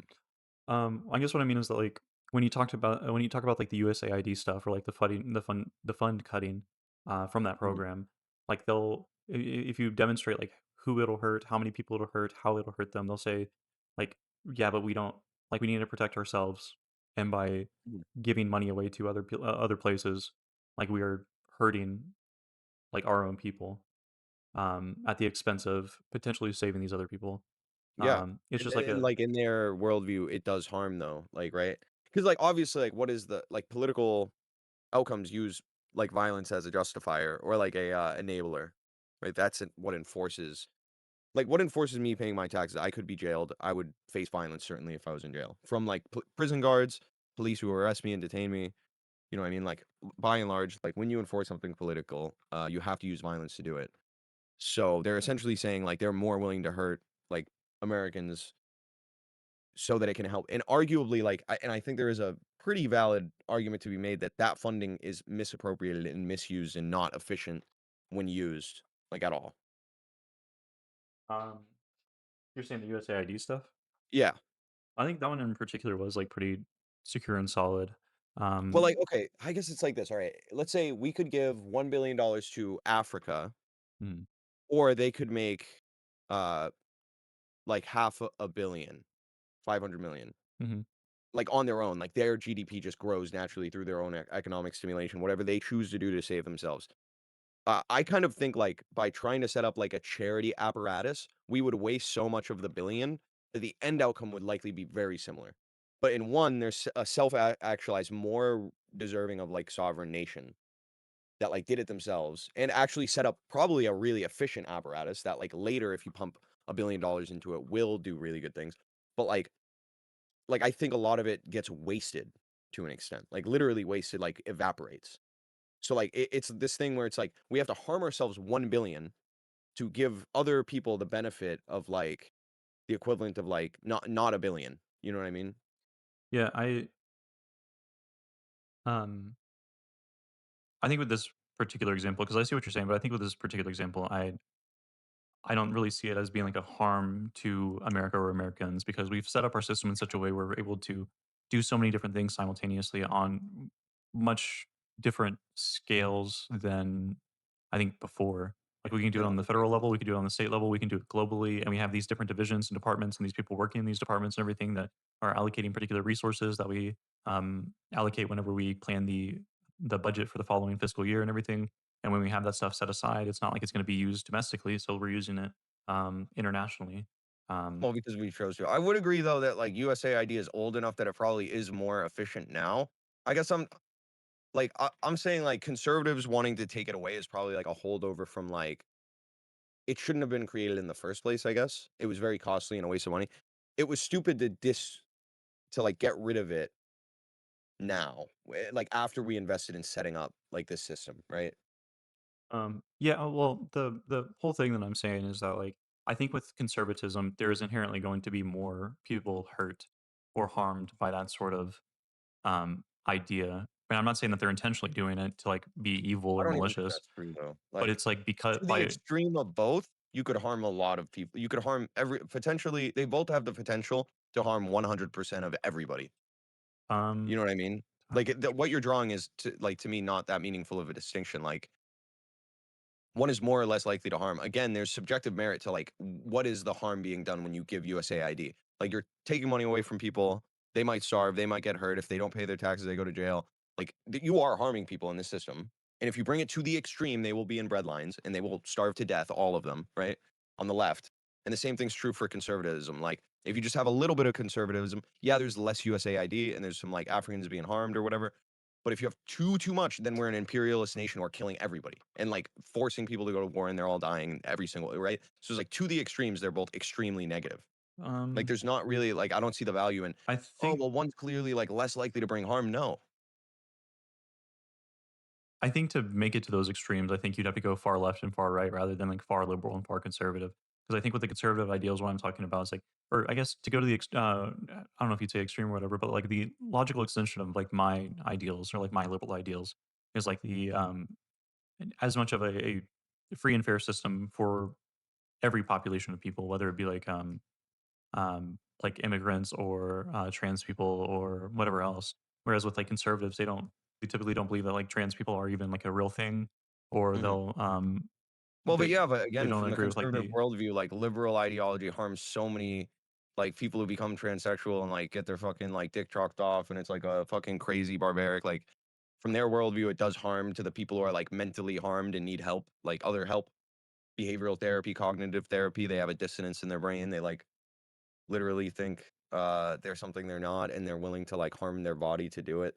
well, it's like say that they're 100% like assured that they are like trans Well, but like and everything like nobody's a that. trans medicalist, right? Like not neither the left or the right.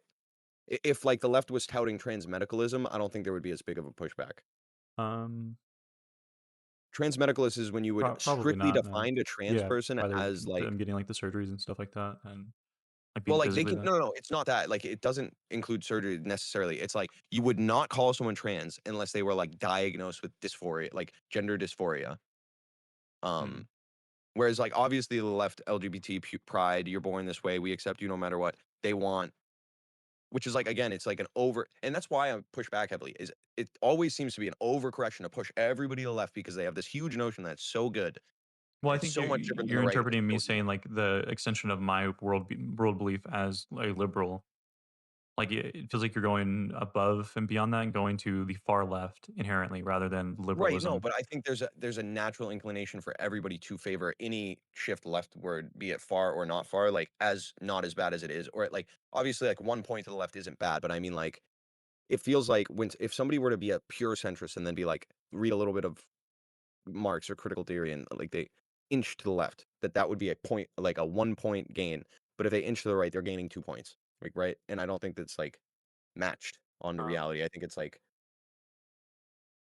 well, it's like, but wait, just to sorry, go on. well, I was gonna say like if we knew 100% like for sure that these people were trans, they were diagnosed with, or they have like gender dysphoria and they want to like proceed with like surgeries and stuff like that. I think you're more likely to see like under my worldview, I would say like yeah, like fuck it, these people can't get the surgeries, like they know for Yeah, sure. But like with conservatives, I think they would still reject the allowance of. I think like I guess like so for my view, I would say like yeah, some of them having surgeries would probably be valid. I think like a first like intervention would be like behavioral therapy, and see if like you can mitigate feelings of gender dysphoria, and then like slowly like up the intervention levels, Yeah. right? As they like until you land on something that like fully eradicates the dysphoria without hopefully without potentially harming their body, right? But like if that's the only, like if a professional is the one determining that that's the only course of action to like mitigate the symptoms, like then that should be acceptable. I think like unfortunately many conservatives probably wouldn't bite on that, but I think like if they were being like consistent, they would or they should. Um Yeah. it's the best concession we would get from like trans people like in the modern age, right? So like that alone probably like Yeah, and that's why I gave the example of like assuming 100% like they knew, like yeah. in this case that And that but they were. and that's trans medicalism, yeah. Um, I just don't think that's a position that's picked up by very many leftists anyway. well, it's like well the example that you're talking about, or like in the hypothetical that you're talking about the conservatives, like how if they were consistent, they should bite the bullet that like um these people are going through therapy and everything. They are still dysphoric and should get the surgery Mhm. and stuff like that. Like, I think you're like implicitly acknowledging that they probably wouldn't even bite that bullet That there's because the even harm aspect that you're talking about. I just don't think they view it as harm. Like they would view it as saving people, but that's because of their like religious notions. yeah, that's what that's kind of like And what but I'm. then you could well then do you think religion is tied to it? Because you could imagine a religion where they wouldn't feel that way, right? Um, Like because if like nationalism, religious like fervor or conspiracies or whatever, like is the decider, or is it just Christian ones, or is it just ones that believe this thing? You know what I mean?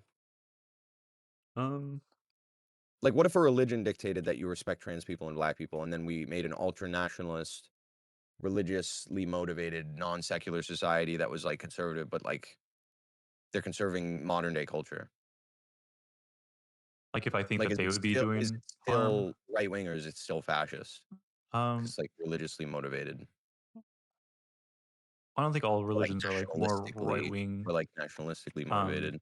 and I'm not even like saying like anything about like conservatism necessarily or like fascism necessarily. It's just more the fact of or more speaking to the idea that I think that the ideal liberal beliefs, which is obviously what I'm saying that I adhere to, would be less hurtful Harmful than to the ideal people. conservative Yeah, belief. and by Yeah. hurtful, I'm talking about like the examples that we had just talked about, or it would Mhm. be more inclusive of like a greater number of people.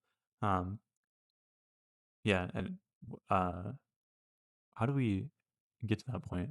Because I think I asked you if there are any like possibilities that you would feel are acceptable to hurting a or not hurting, but swaying a population from particular ideologies. And I know we started talking about the critical race theory stuff. Like, what is Uh, the acceptable like way to dissuade people if it's not like through academia or through propaganda or through force? Like, what do you do? yeah, and then I know you brought up the court example or court of the public opinion. You would see as more accepting of that than like academia directly being involved. Um,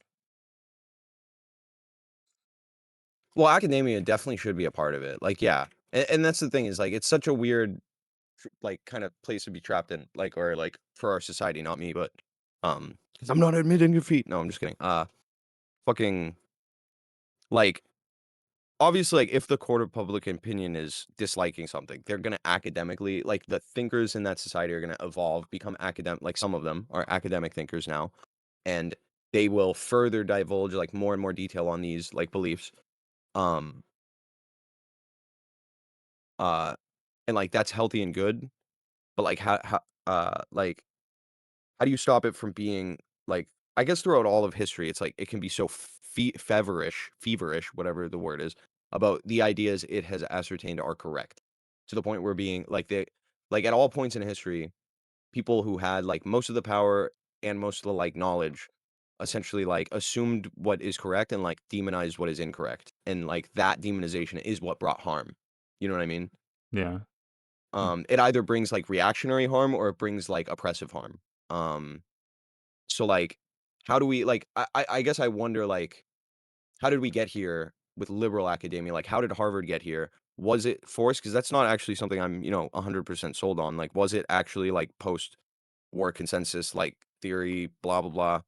Was it a bunch of people who like owned colleges and owned wartime investments and like owned all these things and they had like a mission. I don't know. Or is it just the product of like people who experience this, people who experience this crazy war through like media tabloids mainly, um, and like had like very deep feelings about it and went on to raise people with like very like I guess generational trauma and like a worldview that, you know, just like how the Christians demonized like in Salem or whatever, the pilgrims demonized like people who spoke heresy and harmed them and vilified them and it was acceptable to them.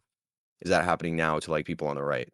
Like, is it, or is it on purpose or is it by accident? And if it's by accident, I guess it's like more natural and more like, I guess, acceptable or sovereign for us to do it, right? Yeah, and hmm, because I feel like a lot of people would have to bite the bullet that there are like harms that exist that are good, Mhm. or are phrased as harms in other people's like mindset, like the like taxes or whatever, where it's like Mhm. people view taxes as inherently like a harm rather than something that like, oh, paying into the taxes or paying into Right. taxes And collectively. even I brought it up earlier as like it's politically justified or it's like politically enforced, but like Yeah, or sorry, violence is used to enforce it. But I don't think that's bad. Like we need roads, we need hospitals. There are very many valid things to acquiesce for like taxes and like use. yeah, But it's like if you're willy-nilly about it, like especially because young thinkers get these crazy ideas like, oh, like Robert is like a prime example, right? He'll get these ideas like, oh, I would set up a system where you do like this and this and this and like they want that, right? And that like they don't realize the ramifications of wanting to like take repossessed money or land or power or companies and give it to people. You know what I mean? yeah, or like And finding like, ways to that they think excludes themselves but doesn't necessarily exclude themselves. mhm. It's almost like there's like Or two like their examples. family. Yeah, actually, there's three examples that I have. Real quick was the I was talking to we were talking to Robbie together, and I was telling him that like if his issue is like the court system is being used to like penalize or intimidate people or whatever for their speech, like that's not exclusive to these other things or rights that he believes are like so valuable, such as like owning property, Mhm. or whatever. Like Yeah. people can still litigate in court in very like manipulative or damaging Right. And ways with also people. he was saying like we should use the court of and we do. Like that's another thing. Like we do use the court of public opinion. Yeah, But he's like, well, it should be used more. It can be used more. yeah, and it's like when people talk about uh, like the executive Ugh. The executive orders and stuff that are being like issued by Trump and they like cheer him on and everything like that. And it's like, sure, it might be good for the outcome that you're desiring, but because it's an executive order and it's not actually any piece of legislation, hypothetically, a Democrat president can come in next and just completely rid it entirely because it's just an executive order. Who gives a fuck?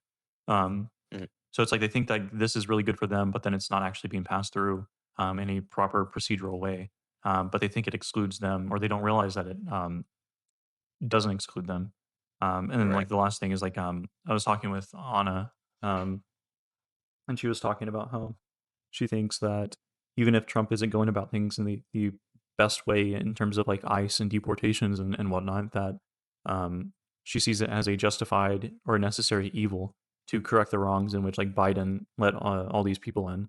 And I'm like, okay, well, Mhm. if the Supreme Court allows this executive order where he determines what birthright citizenship is, or if it even exists, then that makes you and your family susceptible to being deported. So it's like, but you somehow think that this excludes you and your family because they're hard workers.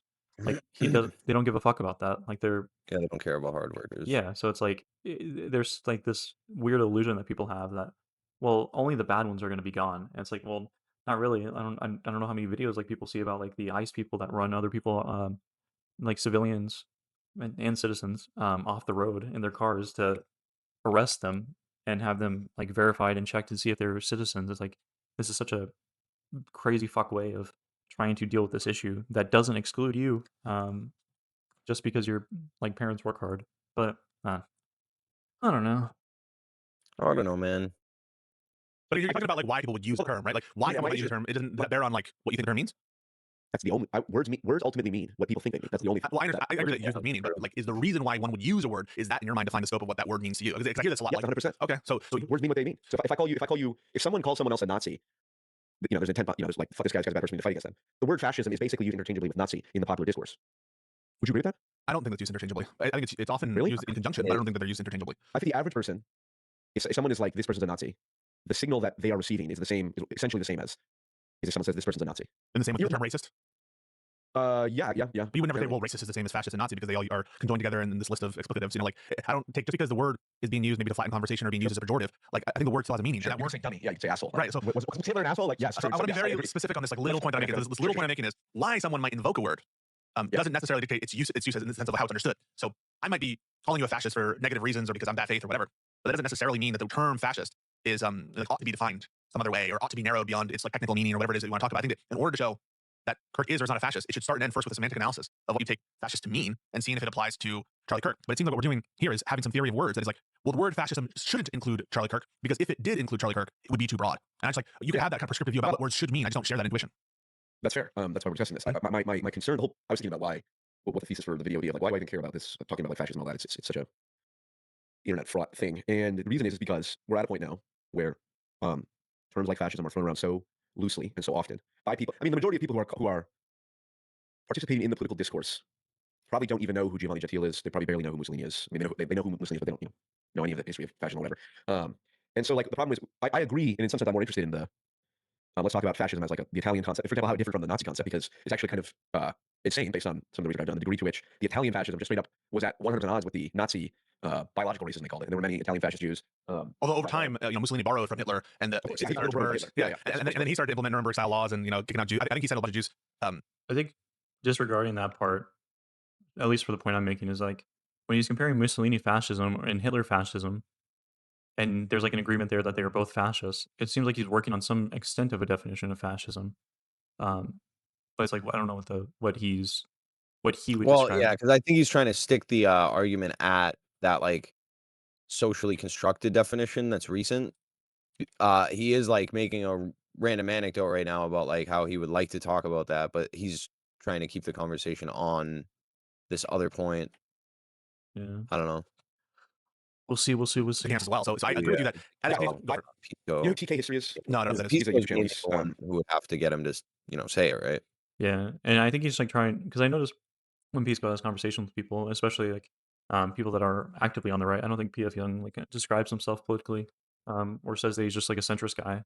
But when Pisco is like trying to have a conversation with somebody that he feels like he can set off pretty easily, he's more acquiescing to their personality and not trying to push it as much. So I wonder if he's like feeling it out, at least in this moment.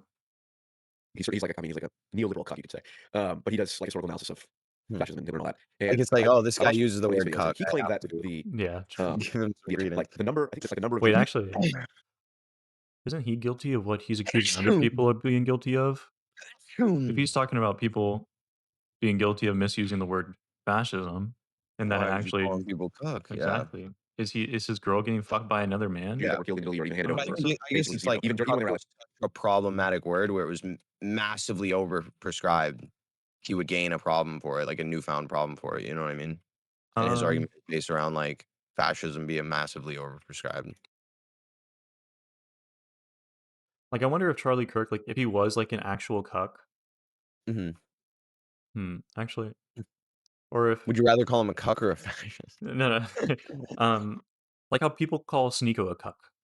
Did you ever hear that story Yeah, I've heard like the background of that. where he like had like it was like him and a friend or something? He essentially had a guy three-way, but with his like longtime partner. Well, I think that it was him and a friend were both having like both had girls, and that they swapped the girls, and that he couldn't get it up for the other dude's girl, but the other dude was like fucking his like Sneeko's girlfriend. And people call him a cuck because of that, even though like the technical definition of a cuck is like someone who enjoys that behavior. I think he said he ended up leaving because he just felt really uncomfortable with that dynamic. Yeah. And then also though, like there's the like fact of like that was after a long-term relationship with that girl where she just let him fuck whoever, but privately. Was it? I don't Yeah, think I heard that much more. I'm pretty sure he was like allowed, like he was already in an open relationship. They had stopped the open relationship. Then he wanted to reopen it in a more fair way, and then it was like that. But he didn't want to do that. You know what I mean? And it's like it's kind of a very unique cucking story if it is cuck, whatever. Yeah, because But I also, like, wouldn't there's say that it's the like personally cuck or cucked, just because I think it's a much more particular definition. But right. like, I wonder if PF Young would like, if there was a similar Would situation plead with to Charlie that. Kirk, if he would be like, well, listen, Charlie Kirk, I wouldn't say he's a cuck. He's not like definitionally a cuckold because that's not his fetish. He doesn't like it. But because Yeah. of that one thing, he's like colloquially would be described as a cuck, Yeah, just because or he yeah, was. people like misusing the term, similar to how people misuse the term fascist or whatever. Like Hitler. That's fact check. We can fact check. Yeah, we can fact check. Yeah. But my point is, what's indisputable is like the Giovanni Gentili strain of Wait, what's the? that um like the number. I think that the number of Jews that were killed in Italy or even handed over were basically zero, even when they were allowed. Despite its alliance with Germany, the fascist regime responded equivocally to German demands first to concentrate and then to deport Jews residing in Italian occupation zones in Yugoslavia, Greece, and France to killing centers in the German occupied Poland. Italian military authorities generally refused to participate in mass murder of Jews or to permit deportations from Italy or Italian occupied territory, and the fascist leadership was both unable and unwilling to force this issue. Hitler. That's fact check. We can fact check. Yeah, we can fact check. Yeah. But my point is, what's indisputable is like the Giovanni Gentili strain of fascism explicitly rejects racism. Like Benito Mussolini. Have you seen the J-Reg video? Fascism really got a bad name from the Nazis. I feel like as soon as I say that sentence, I shouldn't continue thought. But if you just look at fascism as an ideology, there's nothing that says it has to be racist. Like, let me read you a quote, okay? I know I'm losing you. Let me read you a quote. Race is a feeling, not a reality. 95% at least is a feeling. Nothing will ever make me believe that biologically pure races can be shown to exist today. National pride has no need of the delirium of race. Benito Mussolini, fascism inventor, guy that invented fascism in a basement in a garage with just a dream and a couple of guys. This is like the creator of fascism, explicitly saying race is mostly gobbledygook. Now, this was shortly before he got little broed into being racist by Hitler. But Hitler ruined a lot of things: the pencil mustache, the Roman salute, fascism as a concept. But like this is my issue. Like, okay, hold on. So if we're gonna discuss the ideology of fascism, Yeah, because I feel like race is a very particular like westernized / Americanized concept. So it probably wouldn't necessarily like be a necessity to be deemed as fascist. Because if I guess fascists though, I existed, think like formerly though, what we would call races would have been called peoples. So like essentially like there would have still been an effective otherization. Like before Athens ever met Troy, and like let's say they're different races, or they're actually probably different ethnicities because they probably share somewhat of a common ancestor, like down mhm. a lineage somewhere, like pretty closely related. But like they would meet that other person or that other group and call them like other peoples and then still like otherize them, right? Yeah, I think the There would still otherization be is like still a key component of it. It's just what like do they call it? Tribalism? I think so, yeah. Like, Um, and that is probably like innate racism effectively. yeah, well, I would probably agree. Like in the way that you see Europeans, where they judge other Europeans for being like when they can tell Yeah. like ethnically like where these other ones come from. Like Russians look different from Germans, and the Germans look different from blah blah blah. But it's like with what I'm talking about specifically, because I do think otherization is probably a key component of fascism, with like race in particular. Like, it's a unique concept that is typically associated and used in America. That Mhm. other forms of otherization can be used in its place, and that it's not a necessary component to fascism, like J-Reg is saying, I think, and what Mussolini says. Right, yeah. What was the quote again? Explicitly saying race is mostly gobbledygook. Now, this was shortly with just a drinker.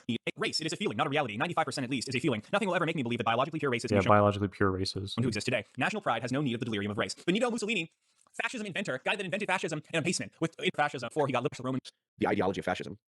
Well, are we going to use the Giovanni Gentile sort of ideological strain of thought, or are we going to use the Nazi one, or are we going to call Charlie Kirk this and all that? It's like there is no consensus on it, and that's a problem. And B, I guess I think because it's like communism. It's like yeah, communism, as I understand it, and if we're going to use it in the broad sense, bad form of government, absurd. However, I agree with a lot of what many people who call themselves communists, or at least don't care what the label of communists say. Like wealth inequality is a major problem, sort of the basis of communism. And like talking about the third position is the Giovanni Gentile fascist or whatever. It's like I agree a lot with people who say like, yeah, we should have a strong national identity. That I do think more that the idea of like a nation of individuals and having our conceptions of liberty and freedom be that of negative freedom rather than positive freedom. I don't think that's necessarily a good model. I do think it's good to have to instead of saying, well, like America is a country of individuals where everyone can pursue their own ends and freedoms. It's like, no, America is one nation with a common destiny. And that is more in the mythological underlying narrative of people, fascistic in the same way that like I really think wealth inequality is a real problem that we need to take like strong action to address. Well, that's what communists would say. So it's like I agree with depending on how you define fascists and communists, a lot of these people. But the problem is like, well, Hitler's and the Nazis all that. It's like that. We can just clarify our precisely terms, reject that. right? Like, so I hear a lot of what you're saying, and I agree with a lot of it. So to the extent that like there are things from various different ideologies that you can agree with. Like there's some aspects maybe of the way that communists got history that you might find it's informative. There's some aspects of public work projects that you might find even like Nazis had a good idea on public work projects, or that communists had great ideas when it came to this. That. So I agree that just incorporating some like good ideas from otherwise bad ideologies doesn't make you the thing itself. And I agree that like there are different strains of thought about what Pisco, I get he has an ideal of like how to get to the bottom of things, of info, like truth seeking in his own way, right? Mhm. But maybe this is where some of the dissonance comes from is like, well, like where are people like you when leftists aren't kind of like are like there are like certain liberals or leftists who are like retarded kids with no leash. You know Mhm. what I mean? And like it's interesting that like Pisco can come out of the woodworks and hold like right wingers to a like high level of scrutiny, even ones that are just like here I guess they're probably talking because they were in a Twitter argument and PF Chung was like, he's obviously not a fascist, like, blah, blah, blah. And he's like, well, I'll debunk that. But it's like he's never willing to debunk all of the times Nazi is misused, all of the times fascist is misused. It would be an uphill battle, and it like doesn't interest people, like very intelligent, great people on the left, to do that because it's literally impossible work. Wait, let me switch my headphones because I won't be able to hear anything.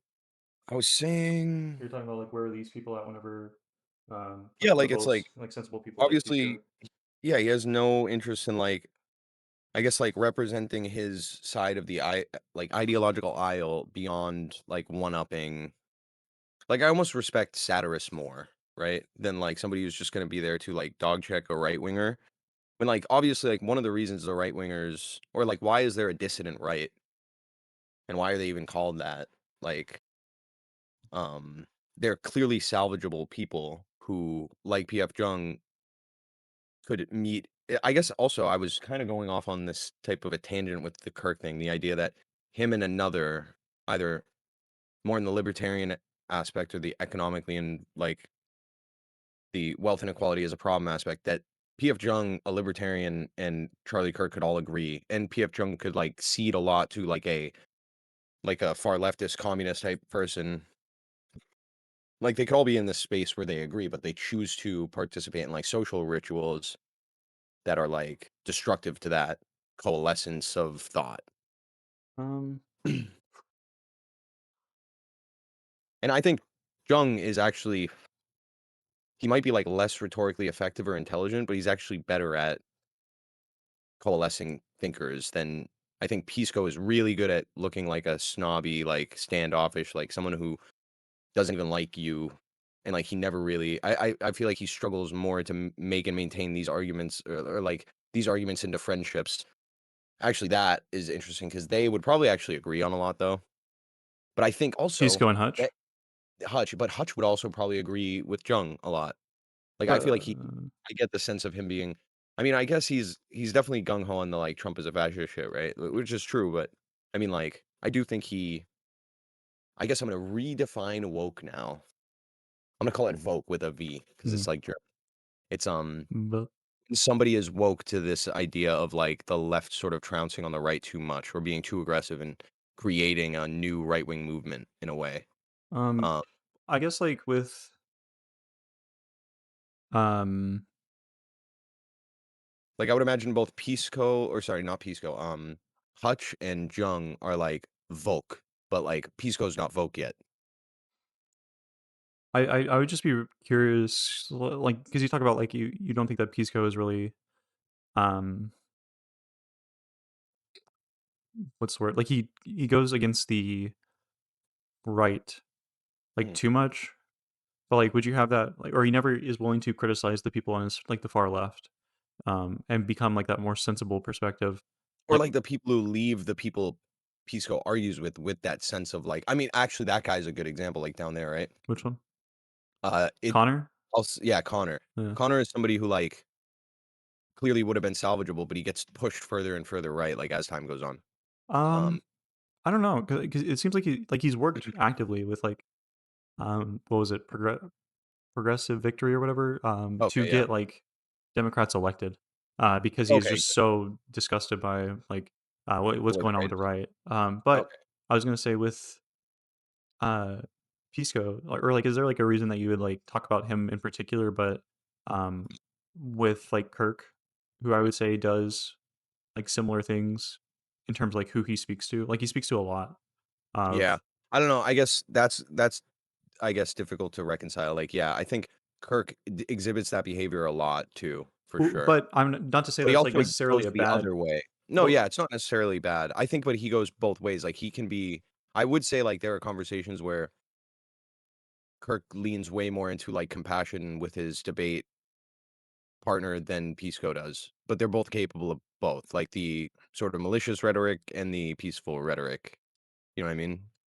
yeah, I think it would depend just real quick, the uh what was it? Oh, I was gonna say I think it just comes down to who sees who as a bigger threat. So it's like Oh, Kirk right. sees Like the if left Kirk as like a sees, bigger threat, but like Pisco sees the right as a bigger threat. So taking the time to just like infight and take away attention from what the right is doing is going to be more time consuming and wasteful in his perspective in a similar way that I don't think that Kirk would go after a lot of the people on the right just because he disagrees with like maybe the extent of what they're saying. Like even with Fuentes, I think is a good example. Like Kirk, I think actively avoided mentioning for Fuentes or acknowledging stuff like when he came up on his show.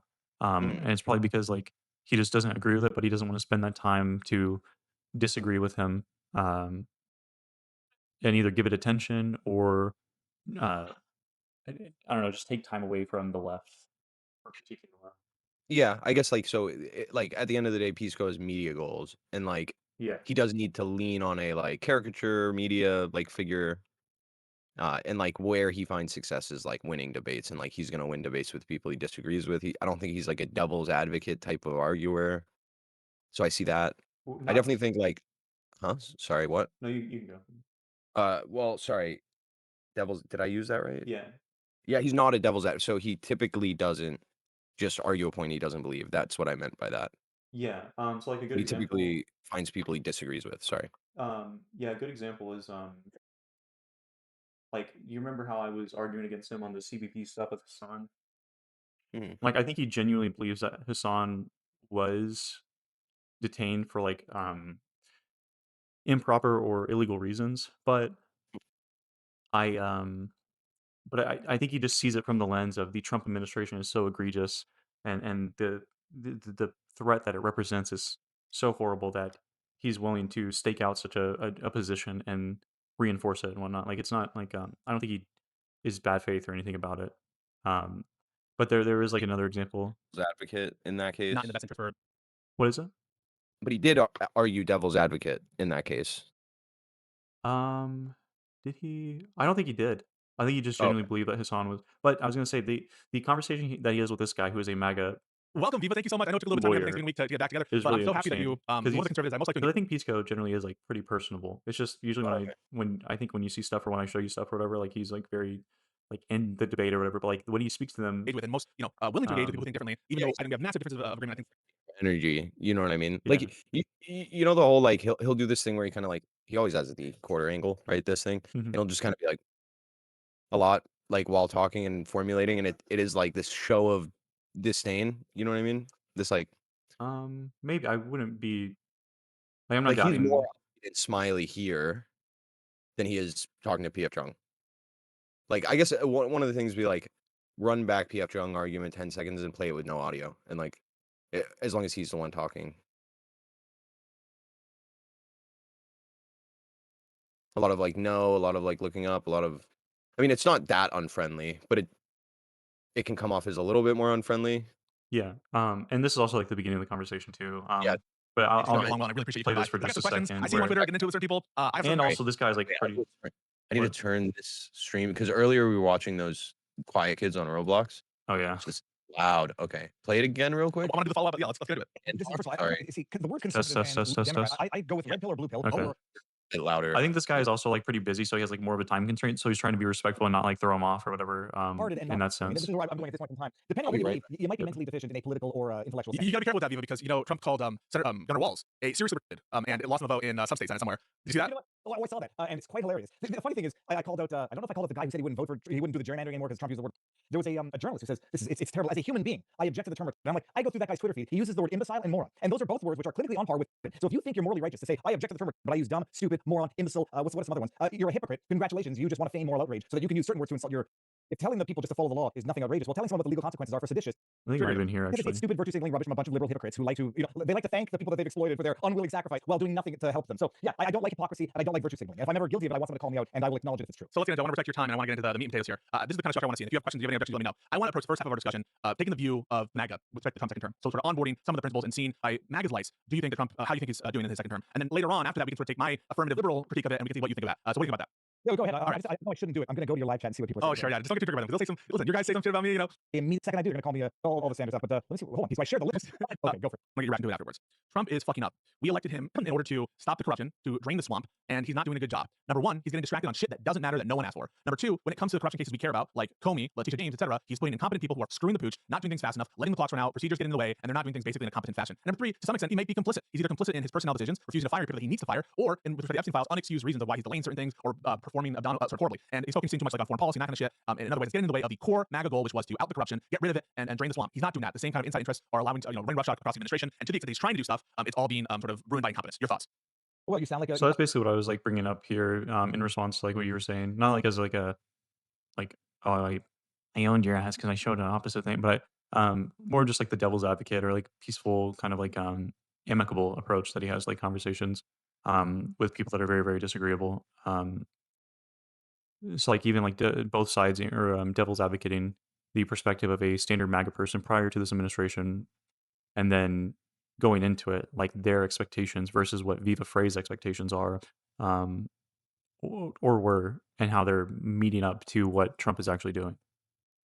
Whereas like I think Destiny might align more with like the thing that you're talking about when it comes to calling out the people on the left or like the far left or actively being able to do that. I think he does it way more than Pisco does, but I think his primary focus still is on like MAGA or like the right. Like you Yeah. see it in like this conversation with Thing. That's how nonsense. But Son isn't policy. If you're talking about appealing to people, Economist gave you a response. He's talking about things that these people care about, socialists care about. If you're talking about, I'm gonna say something that pisses me off about this conversation. Somebody else started talking. I'm gonna roll my eyes. Shut the fuck up, Pisco. Take your eyeballs and fucking shut them. I fuck up, called right? the body So language. saying that everything good is socialism. But I can tell Pisco is fucking mad in this conversation, or even leading up to it, because this is Pisco has a show. I don't know if he still has it. Actually, I don't know if I've seen them talk about it with Aaron or Straighterade, who is an actual communist, and I think he, I think he's like sympathetic to that perspective, or at least to Aaron, Right. and so he was like kind of defending it here because he thinks that you should work and in part of a coalition with like leftists or far leftists, and you shouldn't exclude them. And so him and Econoboy, who Econoboy identifies as like a socialist. Reframe that from the other side, right? Like What do you mean? it sounds a lot like because his whole like I think you should include them far leftists, right? That's kind of like what I'll say with people are veering to the right, like slowly. You know what I mean? You're saying that's the reason why people are veering to the right? No, I'm saying it's like a flip. Like no, I'm saying when I say like oh someone who's veering slightly to the right, you could like pull them back in. Yeah. And like that should be the approach, that sort of like sympathetic turn to their views and then like but then pull them back in. That's like kind of how I guess Pisco would arguably view like the communist perspective.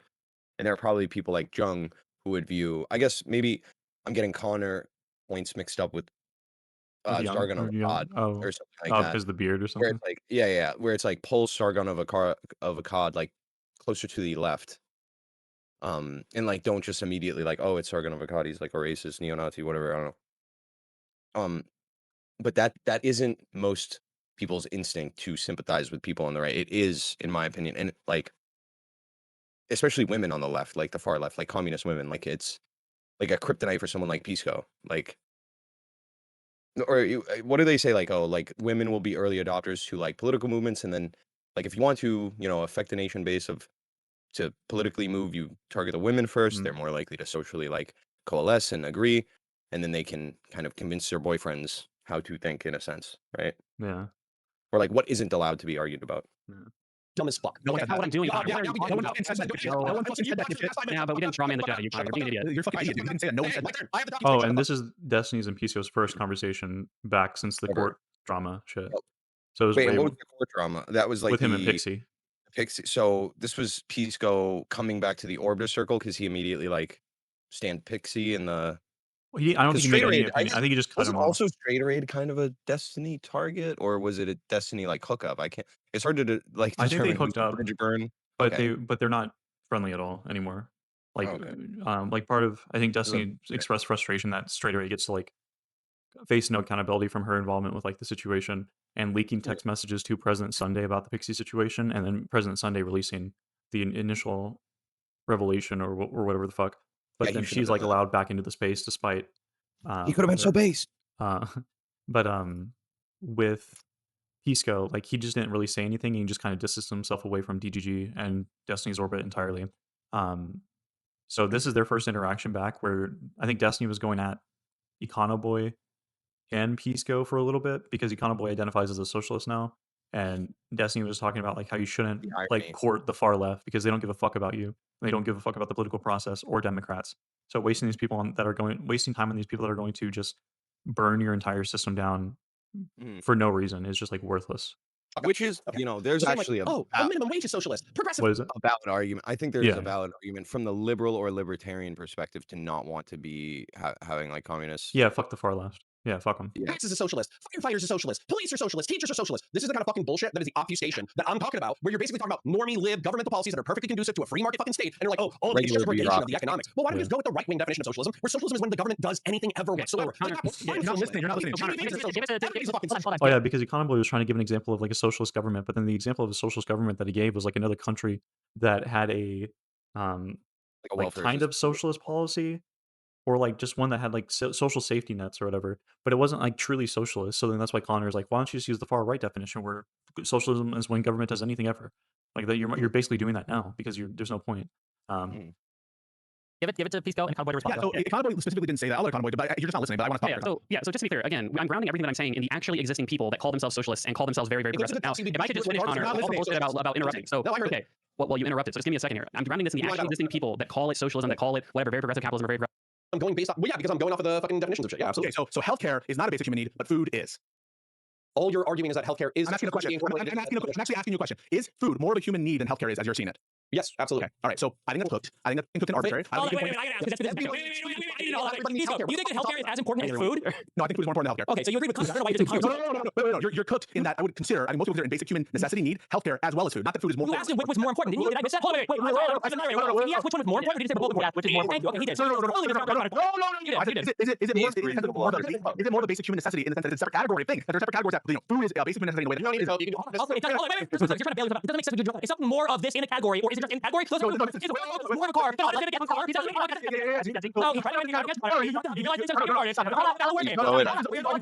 What'd you say? Can you slow it? I can't. Oh yeah, sorry. Destiny is a different beast. We might have to do 1.6. Went to 1.5 or something. Yeah. That it's a separate category of thing. That there are separate categories that food is a basic human necessity in a way that You don't need to help. You can just. Hold on. Also, it doesn't. Wait. Just to be clear, you're trying to bail yourself out. It doesn't make sense what you just said. Is something more of this in a category, or is it just in the category? Is a more of a car? Then I'll get a car. He's Jesse. Oh, he's trying to get Connor. You realize they said you're retarded. It's not a word game. What's happening right now? This is all weaselness. It is weaseless. We agree with that. So when you say the word a basic human necessity, all right, a basic human necessity, in what respect is food a basic human necessity, and with respect to healthcare is not? And I'm trying to see what are the metrics by which you assess healthcare to be more of a basic human necessity. Like, wait, stop. I'm clarifying. No, wait, I'm clarifying. Dude, fucking Connor. Did you see Connor? More of a basic. Pause it right here. Wait, stop. I'm clarifying. No, wait, I'm clarifying. So just because it's more important, and just because it's more important, I consider it to be more important, doesn't mean it's more of a basic human necessity. Yes or no? Who? Stephen. You're taking off your words. You just said more of a basic human necessity, but when you say it's a category basic human necessity. Wait, Stephen. Is the term basic human necessity and important the same? No. Okay, so say something along the spectrum of basic human necessity and importance. Those are different questions. We're debating whether or not. Wait, Stephen, are they different questions or not? Those are different words. I don't even know what you're asking. So is something on the spectrum of basic human necessity the same spectrum of importance? Because importance can encompass more than just something that's basic human It necessity. can be more important along the spectrum, sure. Okay, so so there's no contradiction, right? Can you identify contradiction? No, vegan games, sir. I cannot identify. Okay. So I don't think it's interesting to debate whether or not Pisco got dunked on just now. Okay, I want to go back to what Destiny said previously, which I thought was pretty interesting. So Destiny made the claim that the people that he would look to determine who are the ideological thought leaders of socialists, like people who label themselves as socialists, wouldn't be people he said necessarily like Bernie Sanders or Mamdani or AOC. Now I would say this is pretty absurd for a number. Is that before these other spikes? What is this spike? Definition of expropriation is the action by the state or an authority of taking property from its owner for public use or benefit. Taxation is necessarily, definitionally, expropriation. So what we're saying is that, or at least what I'm saying, is that I believe a fucking free market needs to have a balance between the expropriation of property for the public good and the private market allowed to do its own thing. A private market is necessary to generate the wealth in order to create a welfare state. So if Econoboy is saying, well, we can just go ahead and command slowly through the government voting in, increasing control over public utilities and the parts of the market, then I don't care if it's done democratically. I don't give a fuck. Okay, nice. If what you mean by socialism is only those people who espouse these Marxist-Leninist ideas that you find to be odious. So I've defined it for you 7 times. Democracy. You can get it through democracy. That doesn't make it good. People finish, and then I have a question. Let's get to the semantic bullshit. If what you mean is that semantic, I've given you a specific definition 7 times. Counterpoints? You gotta let him at least finish this. Then he needs to listen to what I'm saying and if he's not listening to what you're saying, it will be apparent in what he says. Yeah, represent it accurately. So we have a semantic difference. I'm trying to chart that out. Like We literally do. So you disagree that socialism is a decommodification of basic human needs and workers' only means of production? Yep. So I don't. So I think socialism means much, wait, I think socialism means much more than that because for me, use is meaning. Right? Hold on. Holy shit. Yeah, point. Pisco, what do you mean when you say socialism? So I think when I see socialism, when I think socialism at its broadest, I understand socialism to be workers' only means of production. That's at its broadest. I think there's a lot of shades of gray there, and socialism doesn't just mean what Connor means. And the reason that is, I think that Way meaning, too right, vague. that of a word is its use, right? Like if what we mean by a word is like there's not a correct objective answer to what socialism means. My theory of like what words mean is how they're used by people, and really there's multiple definitions. But Ooh. if I feel like that kind Whoa. of agrees with P.F. Young's point, actually. Yo, So- he just Oh, okay. So, but that's the thing. So, when he was saying that to P.F. Young, it was to win the argument. It was not like, or he's reframed. I wonder his if he's position. like either refined it, because I think in the P.F. Young conversation, I think he, in my opinion, is like more inclined to be honest with that there, whereas I think here it's more confrontational, and there's like a lot of hype and build up to this conversation. So I think he's like kind of on the ropes and coping on Well, it. yeah, I think I think it's a reveal of the honest position because he's in the ropes. Like he's essentially like, because it's not that you would try to take a stronger position because you're more vulnerable. Like it's that you would lose track of like valuable thought when you're feeling vulnerable. Like your limbic system will like overexcite. You'll like speak incorrectly, right? Because you're like desperate. So he's actually more likely to reveal truths now than he is when he's at the seat of power in a conversation, like within P.F. Jung, and one-on-one, and like just less vulnerable in general. Yeah, I don't know. I think from my personal engagement with it, I believe him in the P.F. Young one, just because. What's the but I can- date? Because This it one is was 4 also months ago. possible that there's a level of disorganized This one was thinking. 2 Right? months So like ago. it could be that both are true. And not that there's a level of disorganized thinking, like he doesn't understand the questions. I mean, like he is changing malleably, mentally, frequently. Yeah, I think before like all of this, during this time, I think he was becoming more amicable or okay with the idea of like not supporting communism, but like being sympathetic to it. I wonder if if P.F. Jung's is in the future, I wonder if somebody convinced him of that he disdained later in life, like, and that's why he would be against that point. Potentially, yeah. But I think at this time he was like more sympathetic to like communism and the lefty, very far leftist like perspective. But I think since then, with like conversations and stuff, he's kind of like gone out of it. Like he's not feeling that way, at least as much anymore. But in this conversation, I can see like his lawyer brain or like his autistic brain like activating and just like throwing whatever he can there to like not like how Destiny was like these aren't really like contradictory things, or like wait, what do you say? He basically like pointed out something that Pisco said that was like ridiculous, and then Pisco's like stumbling over trying to like find a way to. He's like, oh, so he's not wrong because you just claimed he was wrong for saying this, and you just also made the agreement, like you conceded the same exact points. Basically, to, like, yeah. But Anthony is right. Oh One is my the- God. AOC, Bernie Sanders, and Zodan Marami and Salami are not socialists because they don't believe in workers only the means of production.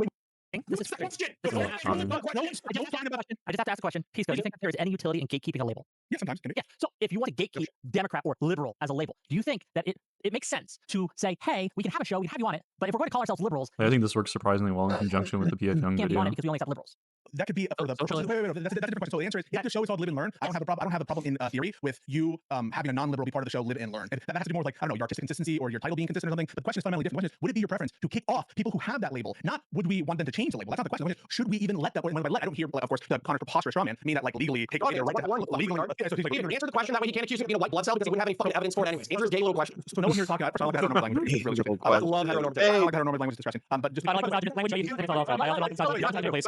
by the way, you guys don't have a tone, so you're the last people. But just to get a fine point in. Oh, wait, tone is in regards to a certain person. We wouldn't be playing if you had a bad tone. Or somebody that's an ideological enemy. If you have a like, oh, somebody that's aligned with you. Wait. I don't like the misogynistic language. I use 15 seconds all also. I also like the misogyny, please.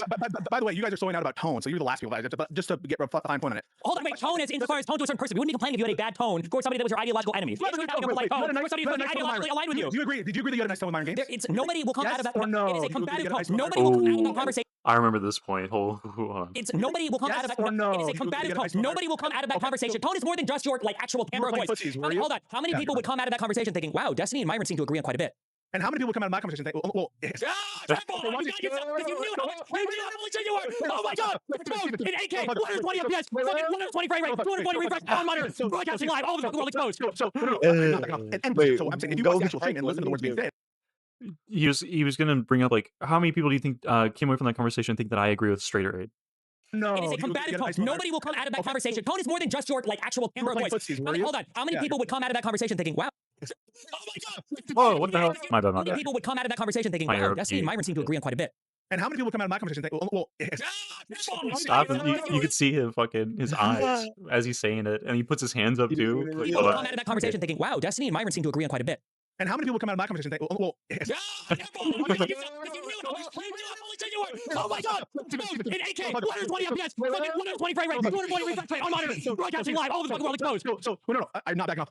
So I'm saying if you watch the actual stream and listen to the words being said, then no one will come away from that thinking that we didn't combat them. If they watch the Destiny stream, where you're smearing us, where you're smearing us in social Wait, question. Okay, wait, question. If you were to look at the chats, so if you watch the Destiny stream where he's talking out every 2 seconds, and if you watch the Destiny stream where he's like, then maybe you get that. oh, okay, wait, I'm curious. Wait, if you look at the chat, do you think there were more people in my chat who were favorable to Myron in our conversation, or more people in your chat that were favorable to Vanguard? Oh, Vanguard, never mind. I don't answer that question because you know exactly. That's the whole point. That's the point. That's the point. That is the point. That's the point. Answer the question. Do you have a nice tone with Myron? Yes or no? The point of tone is what is the message that you are conveying to the audience. The point is what is the message you are conveying to the audience. If it is the fact that at the end of the day, most of my audience, the vast majority, 99% of my audience, all disagree with Myron, that means that I'm doing my job. My tone is appropriate for that. I would not have the same tone in my audience until agreeing with Myron. I'll probably change it. I become a lot more harsh. I know you really want to do this. You have no question. But politics is a little bit harder than yes or no. So you guys are the yes or no question over and over again. But it's not really going to help you. The fact of the matter is that your time you see a ton of people spamming fuck Democrats over and over again. You don't see the same people on Twitter saying, oh, fuck the left. We all side with Myron here. We're not. My chat does not spam that at all. My chat does not spam that at all. The question is, That's not true. You're not. That's defamation. Don't policing anybody. Oh, in your conversation, you seemed too nice in your disagreement is fucking laughable, and everybody knows it because you. It's only laughable if your understanding of tone is that of a 4-year-old. The important thing is, and shills. And it's so crazy that my audience, by and large, 99% of them reject it, but your audience is halfway down the fucking ML pipeline. Halfway down the ML pipeline. You say that, but my audience, those videos where I'm pushing back are disliked. My audience is not close to the because I'm watching them. Yeah, no shit. You just said it. Wait, you just said it. Who's gonna go out about it the most? It's gonna be people that are watching Destiny watching it. Yeah, no shit. My own audience. Complain. You guys are pushing back on them. So my did push back. We definitely objectively did push back. And you're not content with the fact that you, Stephen Bennell, you are a massive fucking hypocrite. If you're going to come to us and say, we need to watch our tone when we vocally disagree, and by the way, you take it completely out of context, that we need to watch our tone, but you're fine doing all the jokes you want in other contexts. You think it's soy, people call you out for tone policing, that kind of shit. But now with us, you're going to nitpick and say, oh, did you really? What did you the purpose of tone is to communicate to the audience what the beliefs on should be. No, your argument is retarded because if you go to my audience, they're not fucking Nazis. They're not all supporting Myron Gaines. Your audience is like, who the fuck knows if they're socialists or not? Half of them are, right? Like, unironically, not the nice kind like a Kano boy, but the Marxist-Leninist kind like a co-host. Yeah. So wait, my co-host is Marxist-Leninist? For Aaron, it's an ML, yes. That's like where your audience is directly going, yes. You understand that Aaron says she's not a Marxist-Leninist. Do you agree with that? I don't identify people. You know that Trump doesn't call himself a fascist, right? Yes. Retarded fucking thing to say. What's your definition of Marxist-Leninist? Ask her about a political lease next time you're stream. You made an assertion, didn't you? Did you make I support the violent overthrow of the capital class and say the only way to bring about class conflict in the social revolution was through violence. Prior conversations. What do you mean? Prior conversations on stream. What did she say? Fucking VOD offhand. Are you serious? You need to have the VOD. You want me to have the exact fucking VOD right now? Tell me what you said. Oh my god. You can just Hold on. Let me do a little translation here. I would like an example from Destiny. I hate when mom and dad fight. Position or take that Straighter Ed has had that you feel leads you to believe that she's a Marxist. But in the past, when we used to hop on stream and like arguing, her position is generally that of like a revolutionary socialist. That's just her position. She would support the violent overthrow of the capital class. She probably thinks the only way to move. There's evidence for that. That's conclusory. What's the evidence? You say probably. Name one position. You think that is a position? That in order to bring about the revolution requires a violent overthrow of the capital class. Okay. And you're saying that Straighter Ed has made that position. That's her position. Is that she has said that the right, this is years ago. I don't have the fucking Democrats. She canvassed for a fucking what is this? Progressive. And you have nothing. You have nothing. Please go. You understand that just because she's does not mean that she's not. So here's my evidence that she's not a Marxist-Leninist. One, I asked her, are you Marxist-Leninist? Wait, she's too stupid to know that question, dude. No, I think she's actually pretty smart, unfortunately. Okay. Yeah, it's unfortunate. But this is like you brought up, look at this fucking freeze frame right here. It's like you brought up earlier, like, oh, Donald Trump isn't a fascist because he said he wasn't when I asked him. Dude, he looks like a marionette puppet. True. Yeah. He's being controlled by the Soros as we speak. No shit, they say no. What the fuck?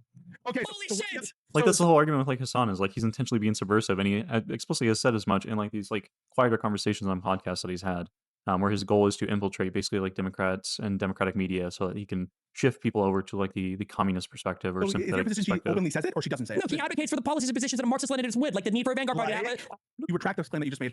Hold on, I submit. Okay, here we go. 2 months ago and somebody linked me and she was like, oh no, like I don't think that like these ideas are necessarily good or whatever. Then yeah, I'm like, oh shit, maybe she changed her belief. So we'll go through the receipts of what Trader Rate said, and if a thorough search of her records or of her fucking public statements doesn't say anything about a violent revolution, the clips, go search. doesn't say anything about a violent revolution, will you retract your statement? If a thorough search of her records, will you retract the statement that you just made? If she, hold on, I submit. Okay, here we go. We were like this. I submit this to the chat. Go play it down for us. Give me a second. Let me. Slowing it Damn, we gotta look up down. clips and shit. What is this? I guess, yeah, we have to have every single code on board, I guess, for every single. Buddy. First, the one who tricks my close friends into thinking. True. Imagine. Yeah, just verbatim. Like I am actually Just being a part verbatim, of like, this podcast as a co-host with Peace Code because I want to radicalize his audience so that more people will shift. Yeah. Pull this up on stream, Yeah, so everyone can see. Right? We can screen. Let me show you. I'm not sharing anything. I shouldn't. Okay. We don't want to wash here. Okay. Oh, no, that's the wrong one. See, I already did it. Uh-oh. Yeah. Or not, so I don't like. Are you a full No, I'm disagreement? not. Okay, so you're not a socialist. No, I'm not a socialist. I'm Okay, a so- communist. That's why it says commie. Oh, I'm not a are you socialist, I'm a well, I communist. can't tell What's the you. difference? Explain to.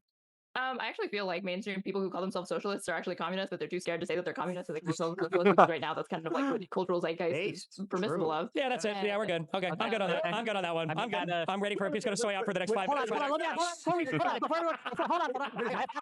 Wait, Is that sufficient evidence to you? No, No, her saying I'm a commie is not sufficient evidence that she's a communist. The answer is I know that Aaron says she's a commie, and Steven, you can tell he's fucking soying the fuck out because I acknowledge that Aaron has said that she's a commie as a position she's had. The question wasn't is she a commie or not, and you were the one who says, by the way, Steven, your whole point is you can't just. You're absolutely cooked on this. You're smoking. You're smoldering on this. Destiny, was it Smoldering. Wait, Destiny, didn't you just say You're about to pull out the most pedantic argument we've ever heard in our entire life.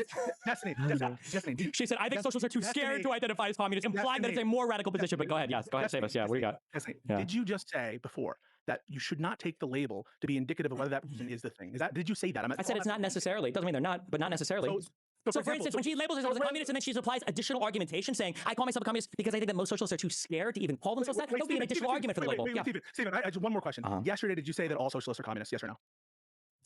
I don't know. I'm not sure. I don't think that all socialists are necessarily communists. You did say that. What does it have to do with the conversation we're having right now? So did you have What the does that have exact to do? same position? Did you have the exact same position that Aaron just had? They'll get the clip yesterday. You saying all communists are socialists. You did say that. I probably also said all MAGA are like pedophiles. You think I actually genuinely 100% believe that all MAGA are pedophiles? Yeah, so you aligned. So were you right then or are you right now? Were you right then or are you right now? Were you right then or are you right Well, now? it's like a serious conversation where somebody's trying to piece out my political beliefs. So The most pedantic bullshit you could possibly It's going to imagine. be a lot more serious than me just saying like fucking socialists or communists or whatever, right? For instance, when Econo Boy earlier asked me, do you think that I'm like a techie or whatever? Like, no, I don't think so. I think Econo Boy is genuinely where he's at politically. So I've already disproved the quote mining you're trying to get me on. I don't think Econo Boy is a secret fucking communist. Yesterday, everyone can see it. Notice how you've moved off, so everyone can see he's desperately trying to quote mine a 4-word quote to get out the fact that his co-host is actually a Marxist-Leninist. The issue is that The rhetoric and the text messages and the emails that are going out to MAGA Americans, a lot of them elderly people, is just the world is ending, the world is on fire, you need me to save you. All of it is going into Donald Trump's pocket, Donald Trump's lawyer's pocket. It wasn't actually doing anything. And, he banked millions. And now they're all doing it again. They're just robbing people blind with lies about the rigged justice system. One of the things we saw in the January 6th committee was actually that the number of emails people were getting during the Stop the Steal, sometimes up to 10 or 15 a day with headlines like Pelosi wants to kill your family kind of stuff, actually did as much to radicalize people as anything. Imagine that message 10 times a day, in your email inbox, eventually that's going to radicalize you. This is elder abuse, Tim. When you radicalize senior citizens to believe that they're defending their grandkids by giving to Donald Trump because Nancy Pelosi wants to kill them, that is elder abuse. True. Based. The conclusion on your notion of what fascism is that Charlie Kirk is a fascist, then I'm sorry, that's just your meaning of the term fascist would include Charlie Kirk. But let's work with it. Let's see. So what do you do? Hold on. Well, because the reason I come here is because my primary concern is with how most people use the term. Right? We're in a meme war. We're in an ideological civil war, and it is. Yeah, but if your issue is how they use the term, then you're using a definition of the term that you think is invalid, or that you think is more valid than theirs. And so the reason I am interested in the topic at all is precisely because I'm trying to gauge and understand and predict how the language and the discourse is going to evolve and what the implications that will have for certain ideologies gaining influence over others. Like, for example, like the far right, new right, Nick Fuentes type, Curtis Yarvin, even though there's differences there and all that. Like, my working theory is that because fascism is being used in a very loose way. Wait. Not by specific. No, I want to say, there's one conversation of is it being used in a loose way? That's a claim, right? And until, in order to make that claim, I'm just taking it for granted. I don't even want to argue that about for the audience. But understand, in order to make the claim that fascism, the word, is being used in a loose way, you would have to have a self-standing notion of fascism by which to compare and say, well, this is not in line. How could you? How could you say that? Yeah. I could just make up a word right now. Blork. And if Blork was used to describe such a broad array of things that had not enough commonality, then I wouldn't need to have a definition for the word Blork. I just say the word Blork it doesn't signify anything important. So when you're saying, okay, so what about the term human? The term human can be applied to every human. Is that a term that is being used too loosely? No, because dogs are not human. Humans very clearly define. Okay, dogs are not fascists. insects are not fascist, rocks are not fascist, so it's not being used too loosely. Fascist? Yeah, dogs aren't fascist. So do you understand? Like, in order to say something, German shepherds are a little so interesting. loosely is a referential word. Loosely is with respect to something, right? It's loose with respect to its proper meaning. It's loose with respect Okay. to. So I mean, used in a way that is not productive or not useful. that's what I mean. I think that's the conversation that you're interested in. You're not actually interested in the conversation of is Charlie Kirk a fascist. You're interested in the conversation of should we call Charlie Kirk a fascist, regardless of whether he is. Yeah, hold on. No, not regardless of hold on. I utterly, and you're a lawyer, so this is the opposite of, we have completely different lenses here that we're looking at. Of like, I don't regard, like I regard it as a Sorry, can you just give me 1 second? I had just said, and I'm going to listen to what you just said. I just said the conversation you're interested in having. Sorry, no, that was gross. The conversation that you're interested in having, I don't think is Charlie Kirk fascist. It's regardless of whether or not if Charlie Kirk is fascist, should we call him that and should we use the term fascist, which is like a normative conversation as opposed to like a descriptive one, which is given a set meaning, is he this? So that's what I'm seeing as your interest has to do with like what are the effects of calling these people fascists, regardless of whether the term, as properly understood, applies to them. no, because saying regardless of whether or not the term, I'm questioning the idea that the term even has, because if we say, is it fascist to subjugate people on the basis of race? Not by itself, right? Yeah, but people would point that to, like you said, the cluster phenomenon, right? So, like the DSM thing, or if you check 5 out of 7 or whatever, which I mean, I would argue that's all concepts. It's probably that's like efficiency. I totally would agree with that it's all concepts, but like I want to narrow the thing right there. Like it seems that you are uninterested in discussing whether or not he is or is not a fascist. Hold on. Like, I think that kind of applies to the conversation that we had about like anxious, avoidant, and secure. It is like a cluster of these like traits that like even though people are probably on a spectrum of like these things that they still wouldn't clump together enough that they identify something in particular. What is your motivation? What are you interested in discussing? Well, I just was here to answer your questions about executive theory, and I thought they were very interesting questions and very interesting things you brought up. Right. So I'm just doing I feel that. this, yeah, no, this feels very lawyerly because normally my motivations are I suppose, hold on, I guess I'll be clear. Yeah. When like it's like, is Charlie Kirk a fascist? Like whether or not Charlie Kirk is a fascist depends on whether or not people, like Hitler is a fascist. And generally, it's like I don't like. There's a practical thing of like I'm not going to use the same word to describe Hitler as Charlie Kirk. Now you would point out like what about like race? What would you say like racist or mean even like mean? Yeah. Like, was Charlie Kirk mean? Yeah. Was Hitler mean? It's like yeah, but at a certain point, using a right? word like that. Yeah. Okay. Yeah. Yeah, because think about this, right? If you mean interpersonally mean, by all accounts, Charlie Kirk was nice as hell. That's what TYT says. Mean to, fine, mean to, that's what I mean. So that's what I mean. Like, if it matters what you mean. Like, Adolf Hitler, he was someone who, on occasion, was very soft-spoken and apparently really loved his dog. Right? Was obsessed with his dog. So it depends what you mean by nice or mean in that sense. Like, it really, really does matter. Now, you can take the view as I don't want to say anything of Hitler that's true of Charlie Kirk. And some people take the view that Charlie Kirk, for example, is racist. Say of Hitler that's true. Okay. Some people say Charlie Kirk is racist. Right? I'm not saying that I said he's probably racist, but I put that aside. I think everyone's probably racist. I don't think maybe that's true. I don't think he's racist in the way that Hitler's racist.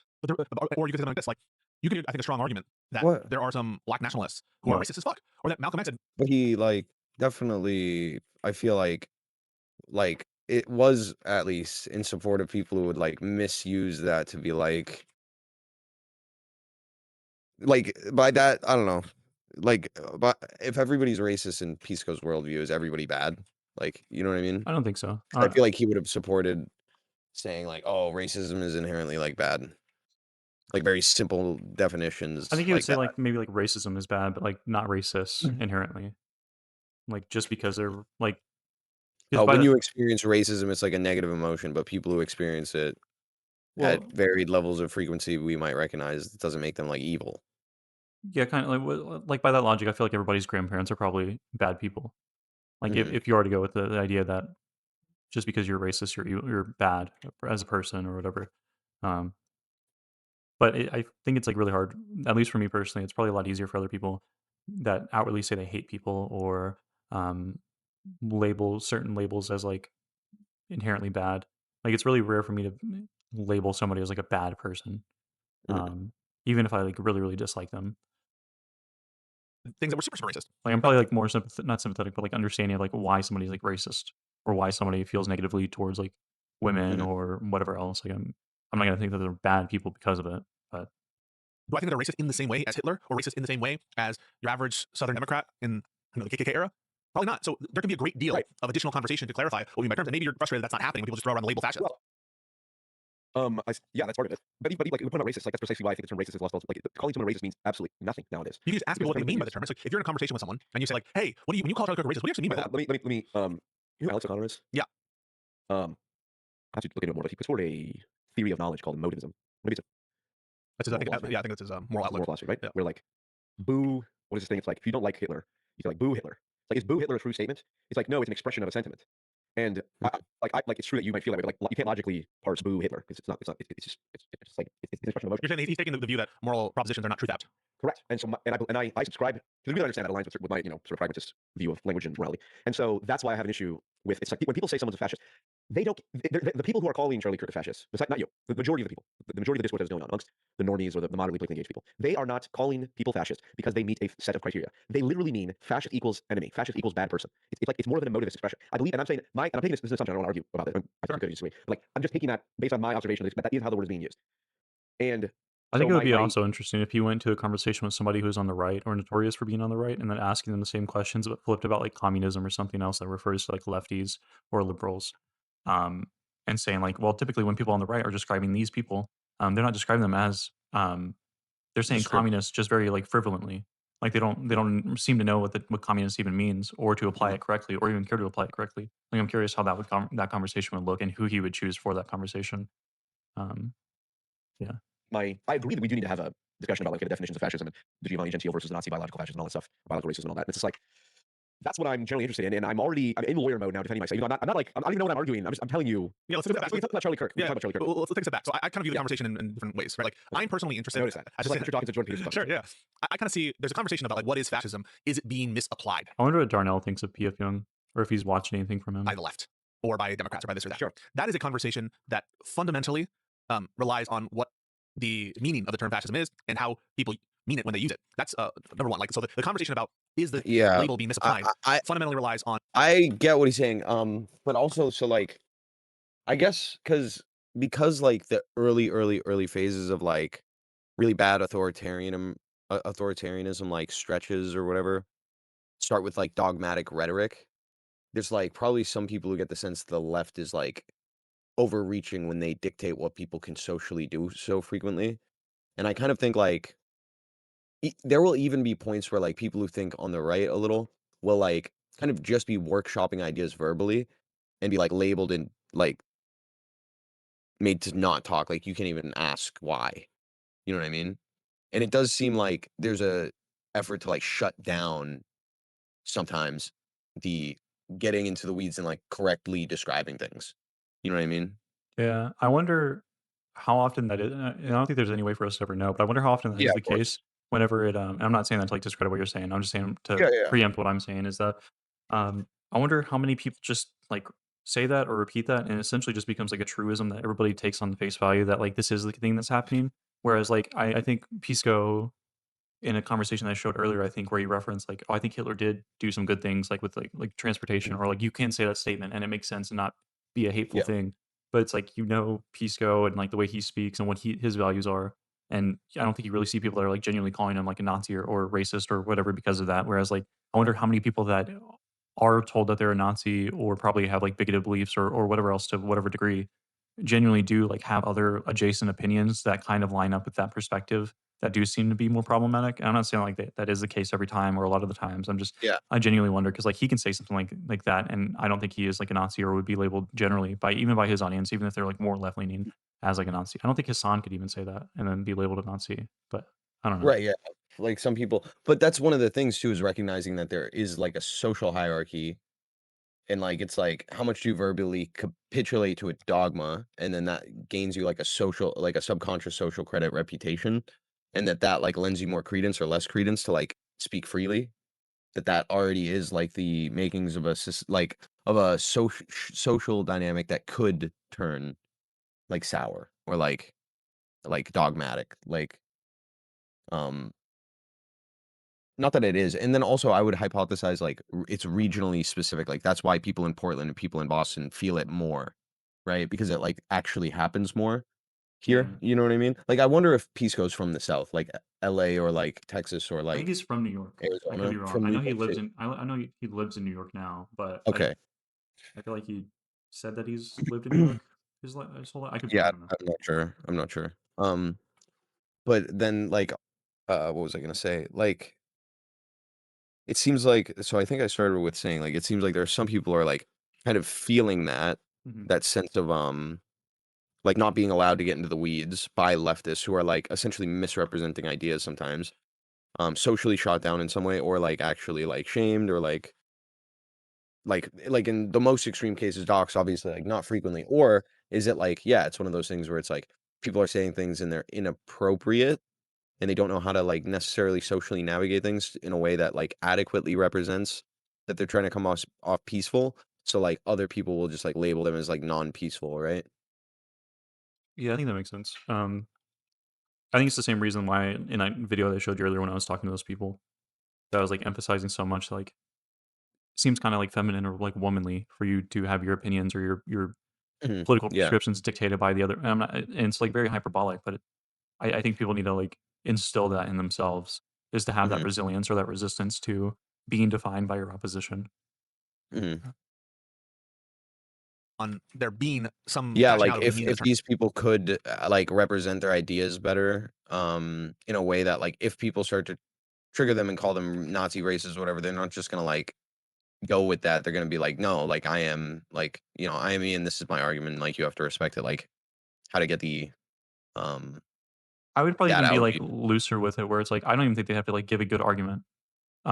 Like even with like the worst argumentation that like possible, like you should still have like some sort of like resilience to it, which I understand it's like probably Yeah. harder to if you do argue poorly, but like if you know in your heart like who you are and your perspective, Mhm. like just going into Right. the It's more like your argument, your rhetorical usage will like gain you the favor. Like it like one of the things that would create the reaction is like failing the argument over and over again, isolating you, you become antisocial, and then you fall deeper into like a yeah, circle that's like negative. um, yeah, I think so. Like I would always advise to like have better Like you thoughts should. or more Mhm. constructive thoughts and better argumentation. I would always like say that people should have that, but like I think even like the worst represented in view of your own opinion. You should still be stalwart, like by not like folding on your principles in discussion anyway, even if you like fail. Yeah, You are. I like just think it like, would trend to lead people to do that because of the antisocial nature of like frequently losing arguments. You know what I mean? Like I see it as a moral ought. Like you're right, we ought to do that. But I think like in the yeah, you're whole saying as it exists, like which I as it agree. exists, Yeah, yeah, would fail arguments feel slighted and then behave differently. yeah. I mean, it's like kind of we were mentioning the other day. I think about like Harwood House, where it's like you are like Oh yeah, extremely he was like sympathetic pushing to to a him direct. because he is like a kid at the time that happens, and then to see the reaction of like a insanely justified scenario where he is like defending himself in the most like clear cut way possible. Um, Mhm. and for him to It's like be, why wouldn't he be radicalized? yeah, Or like for example, like if Daniel Penny goes on to become who's like a that? left figure. Daniel Penny's the guy who like choked a person and was Uh, like acquitted. yeah, Um, if he were to go on to become a left wing figure, it would like in my mind gain extra validity, like his viewpoints, because it's like he's someone who, by all regards, like any reasonable actor would probably be pushed further right, yeah. He has and every it would incentive. yeah, and it would have probably taken like a lot of critical thinking to go the other way anyway, right? Yeah, and I think to uh, not to glaze too much, but with like I feel like I kind of got that value from watching Destiny a bit, where Mhm. it's like he's very resilient or like independent in his thought, where it's like despite having every incentive to go along with like communists or go along with like far left people, like he'll actively do like purges of his community too. Be like, no, Mhm. fuck you guys. This is where I'm at. This is where I want my Like community it's to. getting too like tanky or whatever, and he'll like purge the tankies.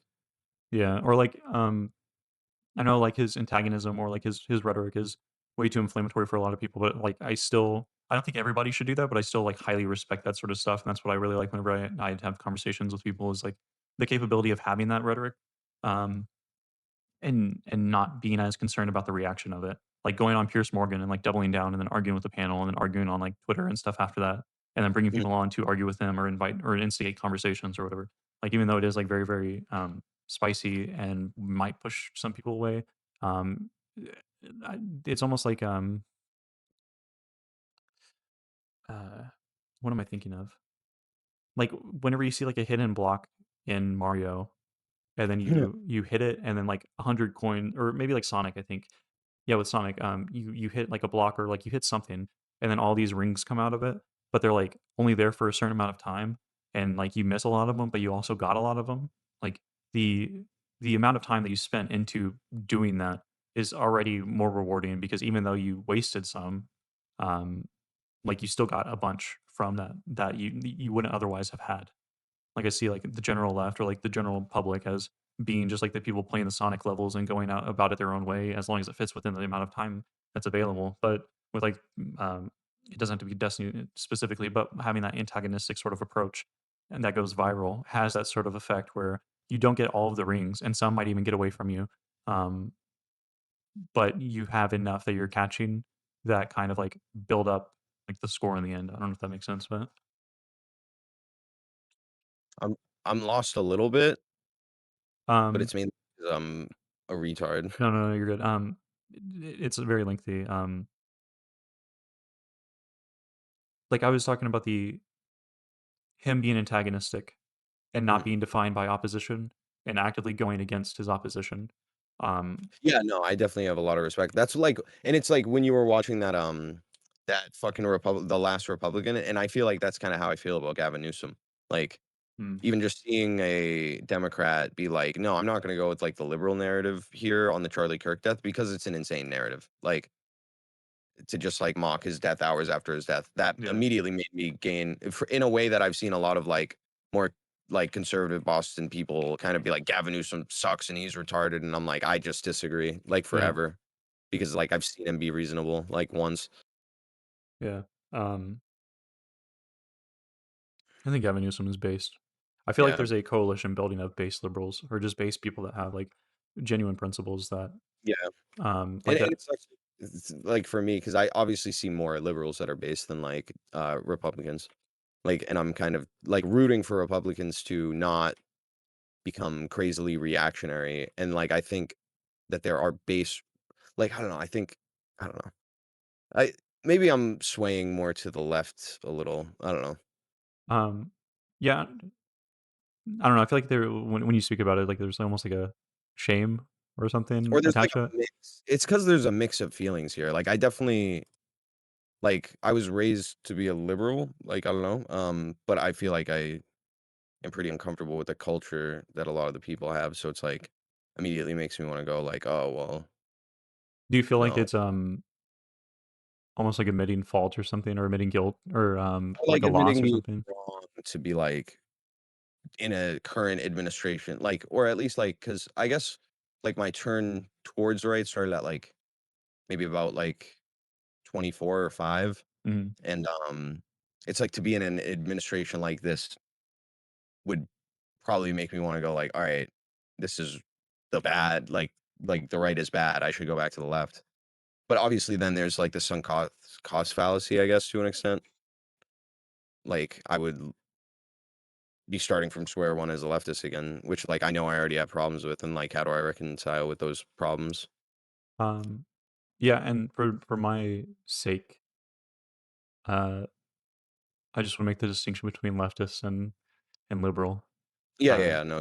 I mean, because when I'm saying being more like being left, on the left, yeah, yeah, like being on the left, and like I'm meaning liberal when I say that, because I would never go like far lefty, left. like communist or whatever, yeah, Like I do mean classic liberal, or not classic liberal, like Boston liberal, I guess. yeah, It's just that they agree so much with them anyway. It's like effectively similar. yeah. I could see that. Which is why I try to separate like a stigma or whatever from I guess labels or words in particular. Mhm. Um, like how like again, just go back to that one conversation we had a while ago about the discrimination or what discriminate means, just as a like a default word.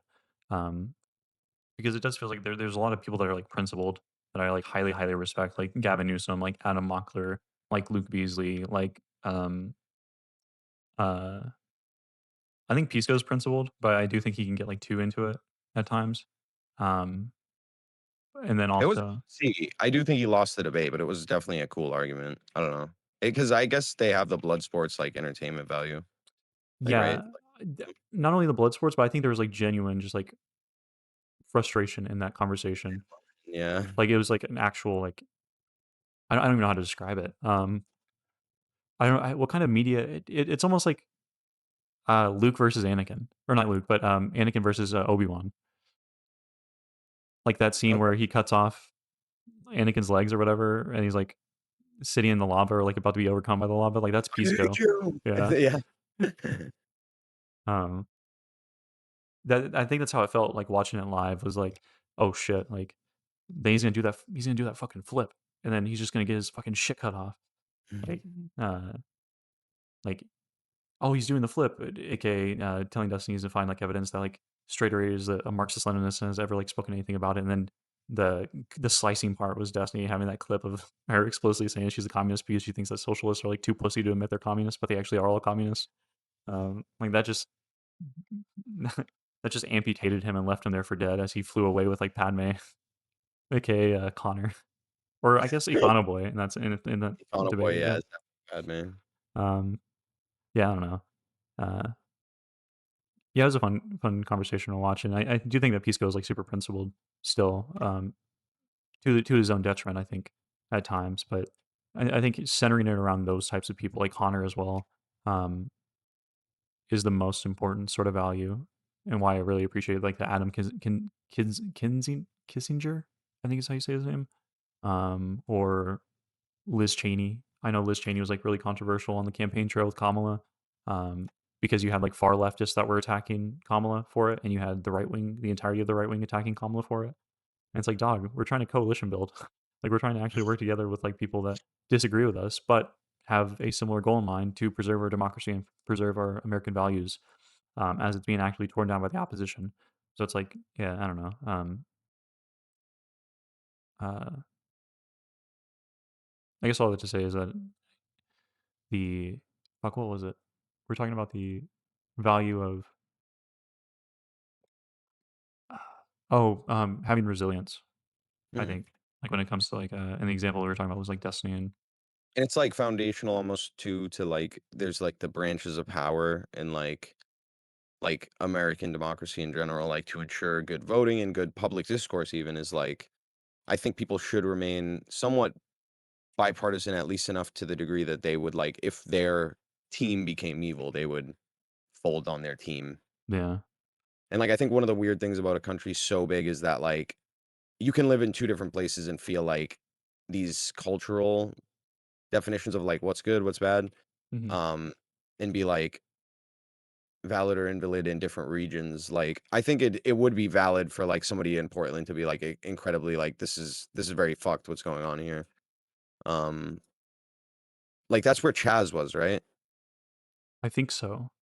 Yeah. That sounds Like familiar. so it's like it makes sense that someone like there would be more concerned with like communist or anarcho rhetoric to the point where he's like pushed to the right um a little bit.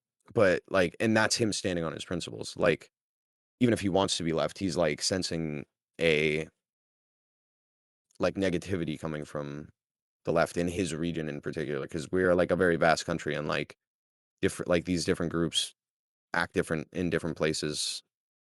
Yeah, and I think a lot of people are like super gay about it, but like I think genuinely as like a young white dude, like growing up, you'd feel more, um, whether it's justified to the extent that people feel it, like you feel more like victimized or otherized, Yeah. Like than rhetorically and purposefully and yeah, like it and this is the most probably bad part about it is trying to talk about it and then being like told that you're not allowed to talk, right? And that's yeah, something that's present like from childhood almost. Like depending on how liberally inclined like your region is. Like for me at least it was something where it's like, we have a lot of social policies, like I'm in the like like under whatever housing, like section 8. I'm going to the YMCA after school, a ton of black people, obviously. mhm, And it's like we're having discussions about race and people being like blank blank white and I make the comparison like, oh, if someone can't make a chocolate joke, but people can make like a marshmallow joke. It's yeah, like, no, you're white. You're not allowed to talk about that. Like, why is an 8-year-old person being like admonished by like this thing that ultimately, and this is why PF Jung like harping on the social monopoly of words over the like the normative use, which like makes it sound like it's like harmless and all this, but like the normative use of words versus the like pragmatic use or the like definitionary use of words or whatever. Well, like the normative use is what affects families, children, people you go to the grocery store with. You, if you get berated by a homeless person, like that is normative speech, right? And like a culture can heavily dictate like the outcomes of like what people perceive as like acceptable and not acceptable. So it's like there is, I don't know, value to talk about it, even though, yeah, I don't know. There's value to both, obviously. yeah. I think even aside from like the white male thing in particular, like I think it's natural people want to like go against as they're growing up, go against like the narrative or go against like what they see quite Or often. explore outwardly a little. Yeah, Yeah. because Like if you push too hard, it can become this thing where it's like like a reaction to it. Like most people dig their heels in the ground when they're wrong, right? Yeah. Yeah, it's almost like that you think you know everything. So it's like whenever you don't know something, it's like embarrassing, or it's like, no shot, I don't know everything. Yeah. Like I'm smart. I'm 14 and I'm smart. And they'll spend their whole life like mad at men. True. But the later on in that conversation, I didn't show it because I didn't want to like skip around. I might find it later on, but he goes and talks about how a lot of his friends that are like in his group or whatever are like young white dudes or whatever that are like more conservative leaning for like similar reasons. But a lot of them have like started watching like Nick Fuentes because they see him as like one of the only people that like on their feeds. Actually say things to an extent, like, right? A lot of people are afraid to say things. Well, he says things and he also speaks to like his demographic. So like even if he does like carry the baggage of everything else that he says and does, like he is giving that message of like, oh, I hear your struggles and I speak to you and blah blah blah. So it's like more sympathetic for like that dude's friends to be a part of what they are. I think he said he was 18 too, like he was pretty young. And he said one of his friends actually became a part of like America First, because he felt so like impacted by that, which I thought was crazy. And I thought it was really cute because in the beginning he was talking about like becoming more right wing or right wing sympathetic. And I don't think he was like doing this part that I'm about to mention to outwardly say it, but he goes on to say like I think either that he is like a liberal ultimately, or like I'll just find it. Fuck. But it was just like really cute because it goes from like the perspective that he has in the beginning and then like to say that at the end was really cute. Just seeing the evolution and like the openness or whatever. Yeah, I mean, ultimately, because we're all American, I feel like we're all liberal, the people who support the left, or right? But it's like whether or not what are you socially inclined to speak about, or like how do you feel most comfortable representing? But realistically, we all want probably a life that we're familiar with to an extent. Yeah. Like, and largely it would stay the same. And a lot of things are a reaction to like some things. I don't know. Oh, I remember Torres thinking this was really funny. Definitely changing the districts. Whereas Gavin Newsom held a Democratic vote with the people that are going to be affected by this, and he said he's going to put a 5-year limit on it to show like good faith that like, hey, we're only doing this to protest the redistricting in Texas because if you guys want to go there, then we'll go there. So it's like incredibly effective. Like, hey, like if we need to get dirty, then we can get dirty, basically. Redistricting. Yeah, like what is happening in Texas and why these politicians obviously trying to retaliate. You moved me to you guys' table. I feel like out. So he says this because he's like right in the background, and so I can try. But yeah, can you just explain that? I'm not familiar with this. And I move him here. Yeah, so so Texas was But yeah, can you just explain fucking that? Torres I'm not laughing. familiar with this. And so when I close out, this is how they look all together. Yeah, so Texas was sorry, the comment card. Texas was trying to redistrict so that the majority of their districts were red, favoring Republicans, so that they have of it, setting a time limit. Some things that are against us. I have seen. You can't. So I live in Kentucky. I think this guy was a Dean Withers watcher. Oh, yeah, so I live in Kentucky. There needs to be more points, I think, about this being made where I hear so many people, either liberals, I think a lot of liberals, unfortunately, that are talking about how you should be willing to like throw out like throw out some extent of morals to like fight against what is like a fascistic regime in a lot of their eyes, and probably not. I wouldn't say regime or go as far as that, but like a attempted fascistic kind of like. Mean by morals, though, right? Like, because I don't think you should be allowed to throw away your morals, but we should throw away certain legal precedents we certainly would want to uphold otherwise. Like one thing would be like it would be illegal for a giant group of people to go and kill like a random military guy. But it's like it shouldn't be illegal if that random military guy is protecting Mr. Dictator McEvilson. Like, right? It should be legal. We have a system that like throws to the wind some of the things that we would. But I don't think that means morally. It's not like you should be killing children to get back at Hitler, right? Yeah, I think one of the examples that we were talking about was the redistricting, where Texas was attempting to wholly redistrict as an attempt to gain more congressional seats to favor them in elections. Like I would consider the way that they went about it and their intention of it is immoral, because they're disregarding like fairness and equality and everything, to like get their own pursue their own outcome or their own desires. And the example I gave was Gavin Newsom as a counter, saying like, no, we can act within our morals, because the guy was saying like we should do that too. Basically, I was like, no, I don't think we should just disregard our morals because of this. Like we can act in moral ways, like how Gavin Newsom was, where he's saying, hey, we're going to redistrict, but we're going to hold a democratic vote in California for our citizens to vote whether or not they want to participate and become a part of this redistricting effort. And we're only going to that can be redistrict are places that vote like to be included in the redistricting. What is it? Like that. Is it going to be like no, not the. It's going to be the entirety of California that can be redistricted or whatever, as an attempt to combat the immorality that I would say that the Republicans in Texas are doing, because they have an indefinite ability to redistrict because of the way that they're going about it. Whereas Gavin Newsom is saying, "Hey, we'll do it for 5 years." So he's like preemptively putting a limit to offer them, and an ability to like come home, basically, like to realize their mistakes and to play like by the rules, or anything like that. Because then it just set the world towards like you can. I think I agree that you should not ban all of it, but when you're a politician, at some point you're kind of forced to, and I don't think there isn't any politician that I can't really give an example that's the only caveat for this argument I'm making. But like intuitively, I just feel like at some point you can't, you might have to abandon some principles. I don't think so. I don't think that's true. I don't think we saw it like so far. Yeah. I don't know. Caveat It means like you're hedging ahead of like what you're about to say. Like you're saying like, hey, this could not be true, but I mean like fact check me before this. But like how I said earlier, like I'm saying this with like what I just had seen. I like take it with a grain of salt, basically. Yeah. What's your name here, a little bit Torres? pessimistic towards the title of just being any kind of politician, but even for pragmatic purposes, like even saying some of the unfavorable things, you wouldn't. It's really hard to honestly get elected if you're saying very unpopular things or you're not appealing to the majority, even if you're in a Democrat. Did you verify your age and stuff? Republican state. I just don't think there's no way to purely accommodate for every single more you have when you're really trying to win people over that are going to put you in the office. Yeah, so I live in Kentucky. It's a red state, but our governor is blue. And just like I think Charlie Kirk mentioned this in the podcast that he did with Gavin Newsom, is this concept of like an 80-20 kind of like policy decision, where it's like you focus 80% of your attention and capabilities on policies that affect the broad public, and then use that 20% of energy and capabilities and everything to affect change that leans more towards like our goals. And he's like incredible. Your officers, like your personal agendas. Basically, yeah. 80%. Like because our state, because Kentucky is a red state, like it's probably gonna be less favorable to like LGBT stuff. So it's like the majority of the stuff is going to be on like things that can apply to everyone broadly, but then that 20% is going to be spent like on things like LGBT issues to be able to actually like dedicate some sort of resources to it to try and attempt to like.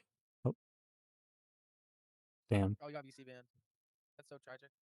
He ran. Not good. He ran from an agreement. Not from an agreement. 4:30 in the morning for me. Where was this? Yeah, it's not like a crazy thing by any means, but I usually just hang out there and like. Oh, I was telling you the Discord thing. Shut up. Whatever, bitch. There's not representation. It feels like because they start getting so coaches. I wish there were transcripts for this. I don't know thing To allow for redistricting, you have more. I feel like a lot of younger conservatives are. Joe Biden? Let's get back to the topic. Okay. Yeah, so you see like people like him, I think there's just like, a problem in society. Joe Biden? Wait, because I feel like Joe Biden is a lot less relevant nowadays. I feel like a lot of younger conservatives are on either side, younger leftists, are not paying attention to him, especially. I think they're more focused on people like Destiny, Dean, Parker. What do you mean Joe Biden's not relevant? As in he's not president anymore? Yeah, he's no longer president of the United States. But you would argue that he's less relevant than like TikTok influencers like Dean and Parker. 100%. Yeah, I'm absolutely. talking about relevant as in like social media presence or like politically. Influence. Yeah, I would say Destiny has a higher influence than Joe Biden and a lot of Americans. That is right. I'm just trying to clarify what you meant, like relevance by like if his policies don't affect like today's current economy. But it's talking about like influence in the sense of who's being talked about. I guess it depends on like what you mean like influencing the economy in what way, because like this is like almost entirely Trump's economy by this point. I feel like Trump's made a lot of policies surrounding the economy. Yeah, horrible policies. Doesn't it take like it takes time for them to see fully the effects? So I'm still seeing some level of like Joe Biden's kind of. I don't know. Where is this? Where can I sit in the audience? No, I'm pretty sure Trump really quick. Essentially Trump's. Whatever. I'll have to put in something and then get the transcript because I thought it was like really cute. But So, you know what I'm saying? Like, in order to say something, so loosely is a referential word. Loosely is with respect to something, right? It's loose with respect to its proper. Fascist to respect be to your mom. subjugate people on the basis of race. She's so tight. Yeah, right. Like I would ever yeah, respect but- your mom. People would point that to, like you said, it's a cluster phenomenon, right? So, like a DSM thing, or if you check 5 out of 7 or whatever. Which, I mean, I Respect your reckon loose strong argument mom. that there are some Yeah, black loosely nationalists who are respecting racist as your fuck. But Malcolm X said things that were super racist. your looseness. He holds the world record. True. Could you imagine being the world record winner or holder for loosest pussy? Yeah. For shortest dick. Yeah, that's part of it. But like, we're not racist. Like, that's precisely why I think the term racist is lost. Like, the people say someone's a fascist. They don't. The people who are calling Charlie Kirk a fascist, besides not a potential normative conversation, which is something like, well, we don't care what the term is, we just should not use it in this context. But then you're going to have to make the case. What did you say?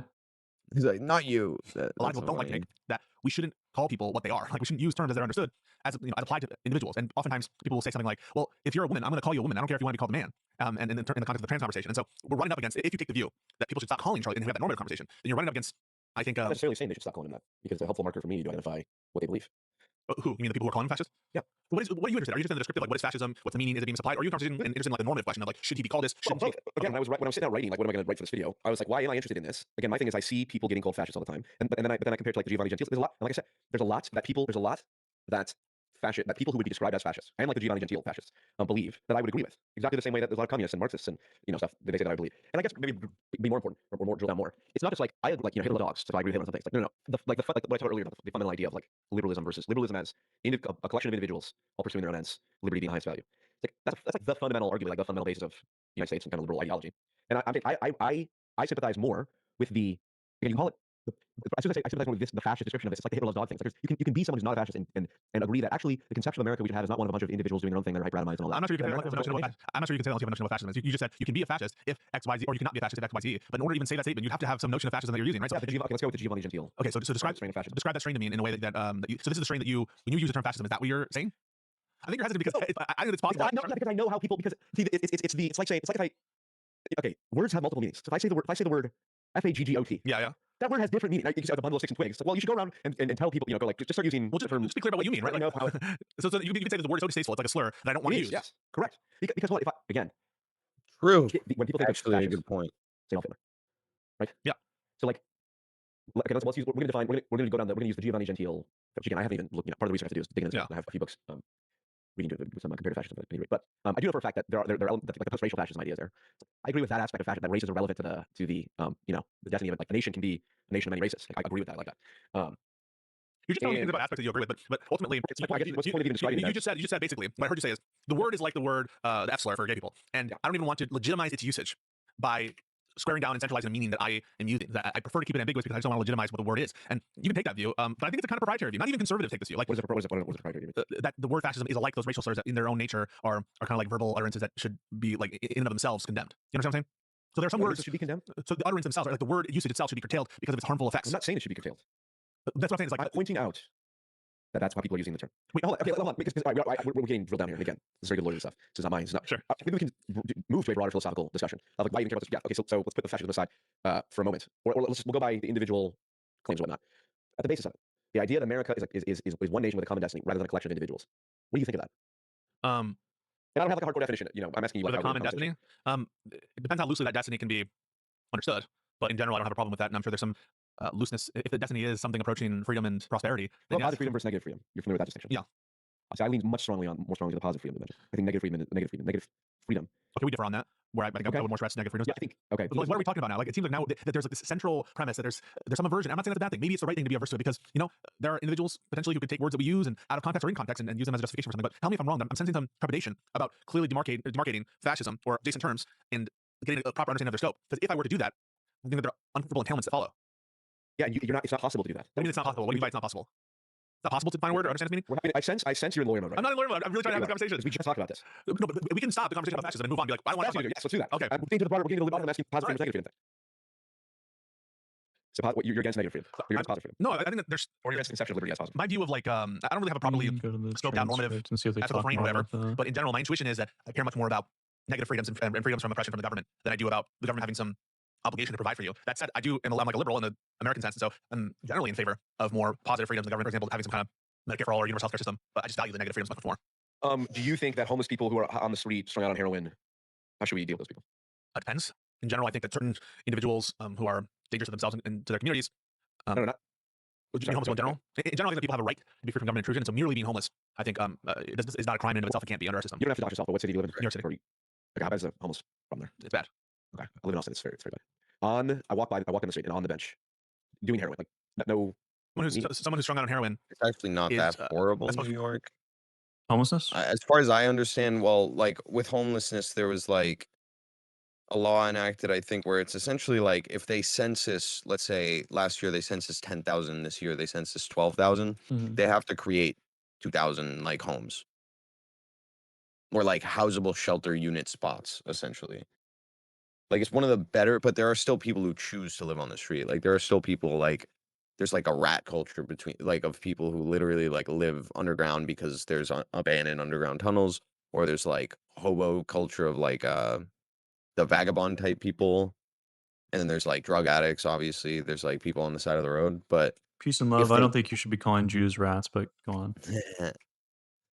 New York City, the Jews, is that what you mean? They building out their No, I tunnels. mean like there are people who have lived for 20 years under tunnels. Yeah, You know what I mean? I've seen those in like There was a Vice thing LA, about. like a Oh, is video that about LA as well? maybe Okay. I don't know. I think there's multiple. I can There's like see it being Pittsburgh, in like LA, any city, to be honest. yeah, pretty much.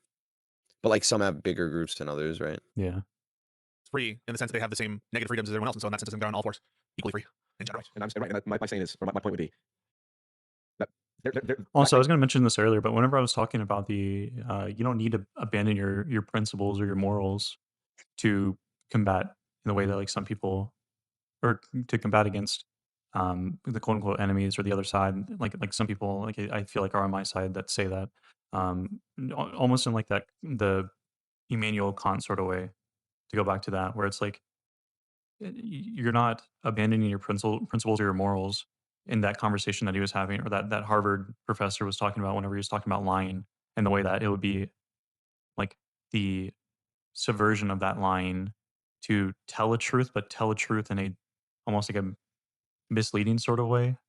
Um, like you're not lying by that standard. You're not giving away your principles, but you are um, you're doing something that teeters the line, I think. Mm.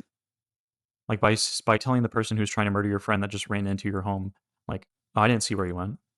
Like you're not lying, but you know that he went through your house, but you didn't like look at where he went, or like I don't know where he's at. Like Yeah. yeah. So it's almost abiding by that sort of standard or that sort of like thought process, rather than saying like, "Oh, I didn't see him coming here at all." I don't know. It's something more fundamental, like that Dr. K comment, I think too, where he was talking about the um something akin to giving love or charity or whatever to someone or yourself, um or giving kindness to yourself and others when it's dependent on something isn't true kindness. It's like giving that kindness to um those in yourself when you don't really earn it or deserve it, quote unquote, or like, yeah, I don't know. That's like that's the true kindness, is like being able to give it whenever nothing in return is expected. Yeah. And you know what's interesting? Have you heard people ever take the stance of true altruism doesn't exist? I think so, because there's always It, going to be like some sort of transactional yeah. something. Yeah. Yeah, it's like the transactional analysis thing, and then people will say like true altruism doesn't exist, and these acts of kindness, they would essentially like argue like what you just said is like a fairy tale, but I feel like maybe there are splits in people, like it's spectrums all wait, it's all spectrums, always has been. But Astronaut. yeah, fucking um like I feel like there definitely are people who think in a more altruistic way. Yeah, probably, but I wonder how many. Like, I feel like someone who has the position where it's like there's no true altruism would also argue that, like, in that altruistic or with that altruistic person's perspective, they're being altruistic, but in return, they are still getting a transaction out of it, either by abiding by their own morals. So they're getting something in return of like satisfaction in that aspect, or like later on down the line, whenever they get some kindness shown to them in return by the person they showed kindness to, whenever they didn't deserve it, like they're in turn getting a transaction out of that. It's like a really arbitrary, like vague sort of thing, like still like, Yeah, that's what I mean. Like, I guess they make it more arbitrary than it has to be. Like, they're saying like, oh, like they still benefit and they know they benefit, and if they act like they aren't doing it just for the benefit, like they're lying. It's like, well, I don't know. I kind of think like some people just really like being nice. Like yeah. that's the only way they feel good, and that's effectively that. Yeah. It's like if Like, they know that they're being nice or that they genuinely want to be nice and they're going to be nice, but the other person would say that like they get the satisfaction of being kind, and it reinforces their principle. And so that um like they're ultimately doing it for themselves, I think. I don't know, whenever I'm trying to think from that perspective, I try to think of like what Mr. Girl would say. And then just assume that like, because I always think about that conversation he had about giving gifts. And he's like, well, when you give gifts, like you're actually just doing it for yourself because you want to see the gratification from somebody else's face whenever when it's revealed what you got them because they've always wanted it, and Yeah. it makes It's like all about you. It's like I don't know. It sounds like sometimes that is the case, right? But I feel like when somebody like gets someone pizza to be nice or something, I don't know. That's like the smallest gift. How small is the gift? And are you really after like looking? I don't know. Like, Human connection. Is it bad to build? yeah, I feel like an it's generally ultra-growth? like maybe in a way I would say that like there maybe isn't true altruism, but like in a very autistic way. But like I think people can be altruistic from their perspective. Like I don't think they're really trying to just get personal gratification out of it, although it is like a byproduct a lot of the time. Yeah, and it may and there may be even Pavlovianly like geared towards it to an Yeah. Who's the extent, fascist right? that you generally agree? Yeah. But anyway, I'm gonna lay down to fall asleep. But if you want to keep playing this, I think I'm gonna like turn my camera off, or not mute, turn my camera off. Okay. And, like play this with the headphones next to my pillow because it's a cool. But if you need a knock, you know what I mean. Oh no, I'm just gonna be up because I gotta do some stuff. I wonder if I could actually switch it to my headphone and how horrible that would sound in case I I don't think it do would wake up. sound bad. I would imagine. I may even have it disabled. I don't know. I never use this. What does this sound like? I think you're still using your other mic. Oh, okay. Wait, really? I thought I switched voice and video. Output device. Oh, because it's Windows default. Okay, this one. Okay, how does this sound? It Does that sounds sound different? yeah, it sounds different for sure. Oh, I can't hear you speak now. Wait, that's strange. What?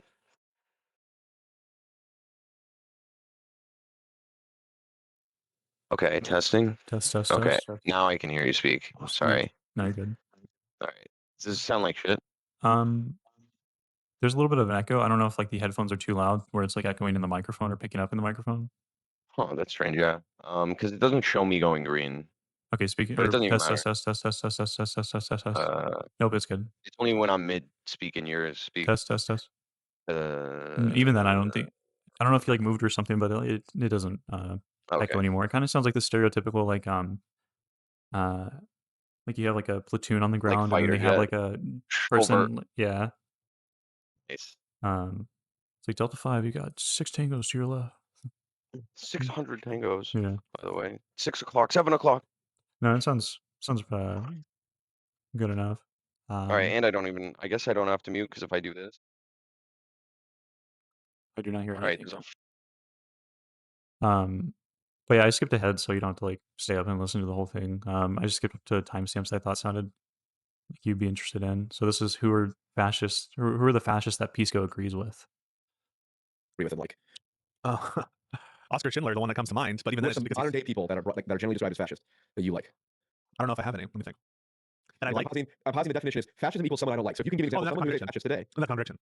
It can't be. You know, if your view of fascism is not my view, but it's like the view that you take, which is okay. Name me a fascist that by your definition, however you're using it, that exists today that you like, and that'll prove to me that you are not using the term in the way that I think most people are using the term. Got it, because it wouldn't be, but no, but that's not entailed though. Just because it's logically possible for there to be a person that I like. Yeah. Who is someone? I don't know if that's such a person. That doesn't mean that my definition is what you said. That's not entailed. Functionally, it seems to be the same. No, it doesn't. My theory has accurately predicted. No, because there are a lot of people I don't know. Because there are a lot of people I don't like what I call fascist. True. Yeah. Well, okay. If your fucking ex-girlfriend is a dick or whatever, like but yes, but not always. It's broader than that, right? Like, I really don't like Anna Kasparian. I wouldn't call her a fascist. Who is someone who is someone that is fascist or that puts forward fascist ideas that you really agree with on things that can be described as fascistic? On things that can be described as fascistic? What are the parts of fascism that you agree with the strongest? I'm gonna clip this, by the way, just so you're aware. Aspects of fascism that I agree with. I'm joking, by the way. I don't think of all the concepts that I've identified: ultranationalism, ultraconservatism, myth-making, authoritarianism. I don't think that there's a single one that I've identified. But I can point to good works by fascists that have been done. Right, like there are public works projects that have been good done by fascists. Aesthetically, you know, there's something there where they have who'd rather have the aesthetics of the Nazis. You're saying there's absolutely nothing that fascists like Giovanni Gentile, whatever the fascist intellectuals have put forward that you agree with, like in any like it's something that is like central to that, not just like love dogs type thing. I think that the fact that they stood in opposition generally, or usurping, I wouldn't say necessarily opposition, usurping this kind of landed nobility.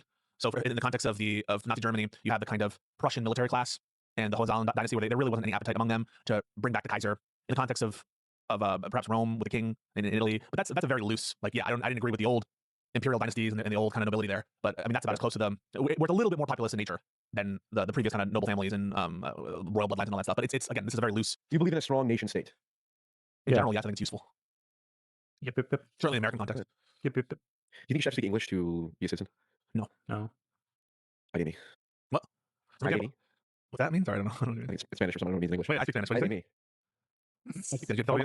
Oh, Madre mia. IDME. Madre Dios mia. mío. Dios mío, señor. Hang on a second. So, for example, there are like insular communities in America that have been around for a long time. Native Americans, I can imagine, now they typically speak English, but I don't think it's necessary, no. You know, think about like the... But generally. Generally, I think you should, you ought to. If you're going to naturalize, I think you should speak English. But... There we go. That's fascistic. There you go. All right, there's one. I don't think do you hang around BreadTube ever? No. I don't know if BreadTube really exists anymore, to be fair. I don't think I do. Or if it does, it's very, very minimal. Wash, FT Signifier. Too gay. BreadTube is super gay. I don't fuck with it. Well, FT Signifier, yeah, he's the last bastion of BreadTube. Not And good. he's at least, like, honestly, one thing I think, this is true for, I guess, all of them. I just like seeing smart people talk even when they're wrong. So I do think FD is smart, but I don't agree with him. I'd probably give him like another chance to watch him because I haven't seen him in years. So I think he had a conversation with Destiny a while ago, or Destiny He would covered his be someone I would think of as a really problematic like leftist. Essentially, you could fall into any like thought trap and then start demonizing like people. But I still like hearing him talk, even though it makes me really mad when he talks. Philosophy Tube. Who's the who's that person? Her name is it Natalie? Natalia? Is it? Wait, can I ask you a question? Yeah. You are not super tight with the Hassan Piker audience, correct? I don't think I'm tight with the Hassan Piker audience. Ideologically, I forget. I don't mean like. Depends on what. I think that are there people in Hassan's audience that would call you a fascist for your beliefs? Is there any evidence? Have you experienced this ever? No, I haven't. Has anyone in Hassan's audience called someone else's belief fascist that you happen to share? And when I mean Hassan's audience, I mean like they've called Destiny a fascist before, because I asked Destiny a question which was like, who would you vote for, Trump or Hassan? And his first answer on one of his views on what I was asking was Trump. And so they did the whole when you cut a liberal, a fascist leads. I don't think that Destiny is a fascist. So yes, the answer is yes. Pisco, one of the things that I continually reaffirm myself is just really how confident I am, because I could have led with cut a liberal and fascist bleeds as like the meme that fundamentally exemplifies my point about people getting called fascists. But I don't know that I disagree with you that sometimes fascism is overused, and certainly if you say it's overused by like lefties, I think the answer is probably yes. But like that's not a disagreement, right? Like that's a disagreement of like whether there's people misusing the word, but that misuse of the word relies on a shared notion of what the word actually means, right? So like it's impossible to say that the lefties are misusing the word without knowing what the word means. So give your fucking definition, when we use buddy. the term, whether it's being misused. So even me saying, right, like, oh, the lefties are misusing it to apply to Destiny, that relies on me having a notion of what fascism is, and I couldn't say that if we were relying, because if they were just saying what you said, which is that they're just describing a bad person, then I would be saying they're not misapplying it. They're correct that Destiny is a fascist. If what they mean by fascist is this is a bad person, and I'm sure that they think that Destiny is a bad person. You know? Yeah, I understand your. I'm sorry. I understand your philosophy of linguistics, and we just disagree. I'm trying to be difficult, man. The label is created because they're misusing the word. The label is what's bad, and the label is created because they're misusing the word, and he has a problem with the misuse of the word and the new label. Right? Like it's like they both agree. I feel like he just wants to disagree, or they both want to disagree. And also, P.F. Jung is so bad at like leading a question. I just wish he would give a definition that he wants to use, because he'll point to other people's definitions, but he'll never give his own definition. It's like you have to have a definition that you're working from in order to. So far, like it feels like Pisco has essentially like ceded every ground of the point.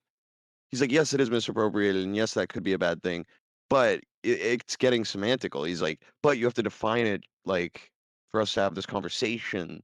Well, yeah, it's like, no, you totally see this thing, you see this phenomenon, you know that it happens.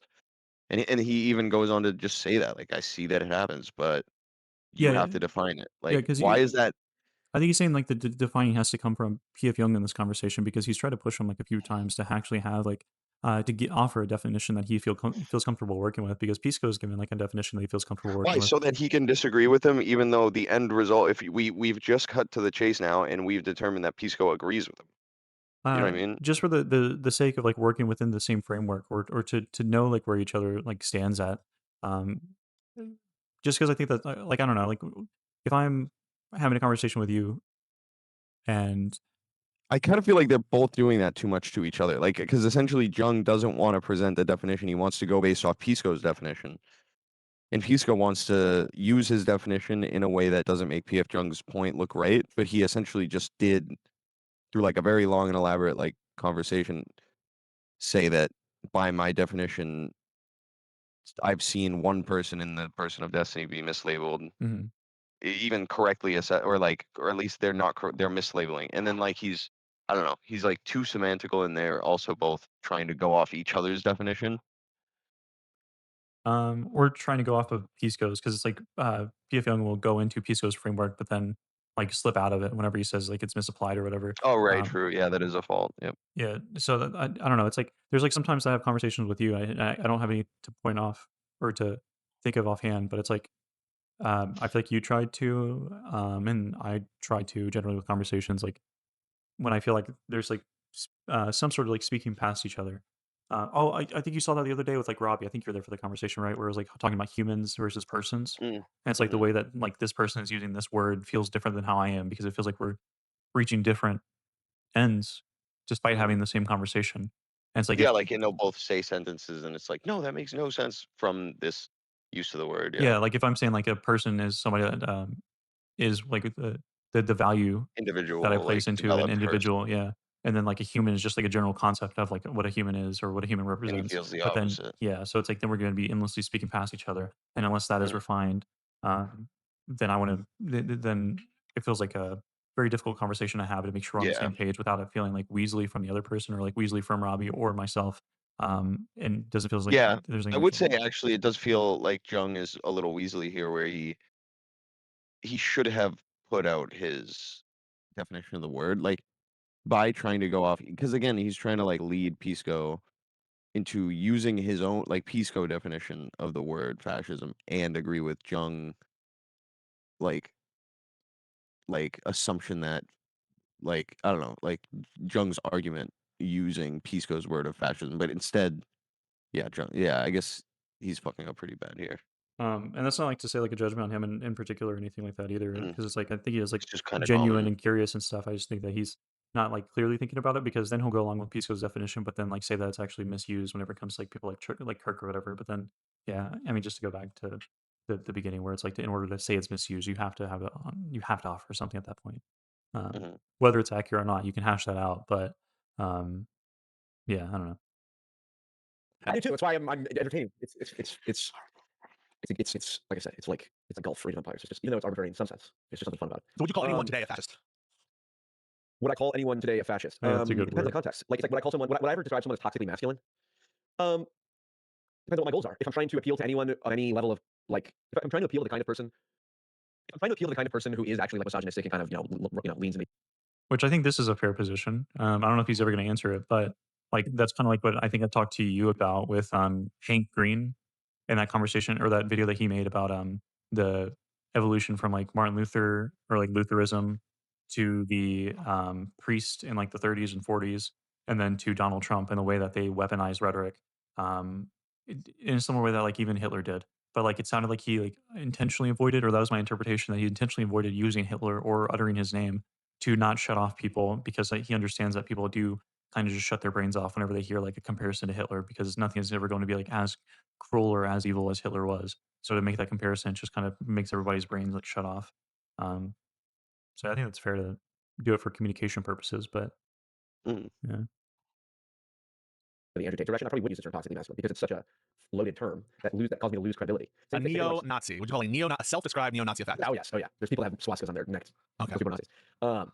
But like it's like snowflake. It's like, when I call people snowflakes, even if I do believe that there are people who are like emotionally weak, it's like I would never use the term snowflake because as soon as I do, it signals that like I'm operating in a linguistic framework that is used by people whose ideology I do not share. Hmm. So like I would never even like I don't think I don't, because I don't believe there's any utility for what I'm doing.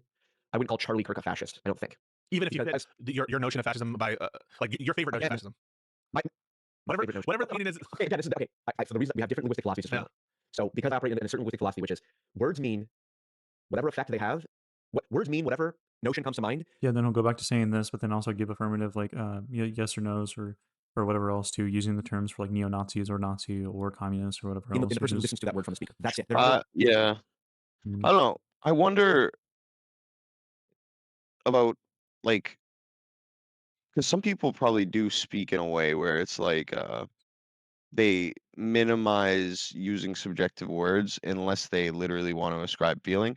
But then I guess everybody gets distracted when they're emotional and they do ascribe feeling. So that, and if somebody's very emotional, they're probably constantly ascribing, like they're taking subjective standpoints. I don't know. Yeah. Um, I think I said in the beginning, but like my intuition, I don't know if I have like much evidence for it other than like conversations that he's had with Destiny and Pisco in the past, where it feels like he is more sympathetic to like people in positions like Kirk is, or just on the right generally, so like him admitting that he would call this person a fascist by this standard would basically be ceding ground to people that he dislikes. That feels like are like it's almost like my interpretation is like shame or Well, like I kind guilt or no, I something kind of maybe. think what Jung was saying there is more, let's say, would I call Kirk a fascist?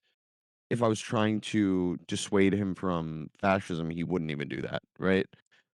Like he was also saying, would I call a snowflake a snowflake? No, I don't think there would be any utility linguistically to approaching somebody who I think like he actually the example he fully fleshed out was the misogynist.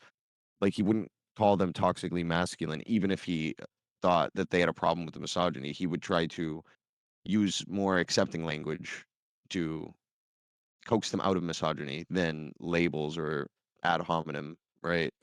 Yeah, and Because it would naturally adverse them to him, who is like one of those potential lifelines to pull them out of misogyny. yeah, and I would agree with that like generally, but it's like he's moving into that framework from the original framework of just like defining the word simply. Like he Mhm. took Pisco's question of like whatever like determination of fascism that you would like actually be comfortable using from these other people that you like listed off earlier. Like which one would you feel comfortable using the most? And he's like, well, for the purposes of speaking to people and trying to convince them, like he's already shifting the framework of just his Mhm. personal usage to that. Because otherwise, I would agree with you, like not wanting to use it in this way that kind of like invokes a negative emotion. Right, but if Um, you're getting if we're gonna do a hypothetical where we're being technical, and Yeah. it's like, okay, who's the most fascist or who's the most snowflake? Santa, snow. Uh, Santa Claus is a fucking snowflake SJW woke asshole. That's why he's yeah, black now. dude, Netflix Santa. Dude, it's saying Netflix instead of DEI is way funnier. Yeah, Netflix blank. Yeah. Oh my god, Netflix manager. Imagine going to a real store and it has a black manager and you smile, point at him and True. go, "Oh my god, Netflix manager."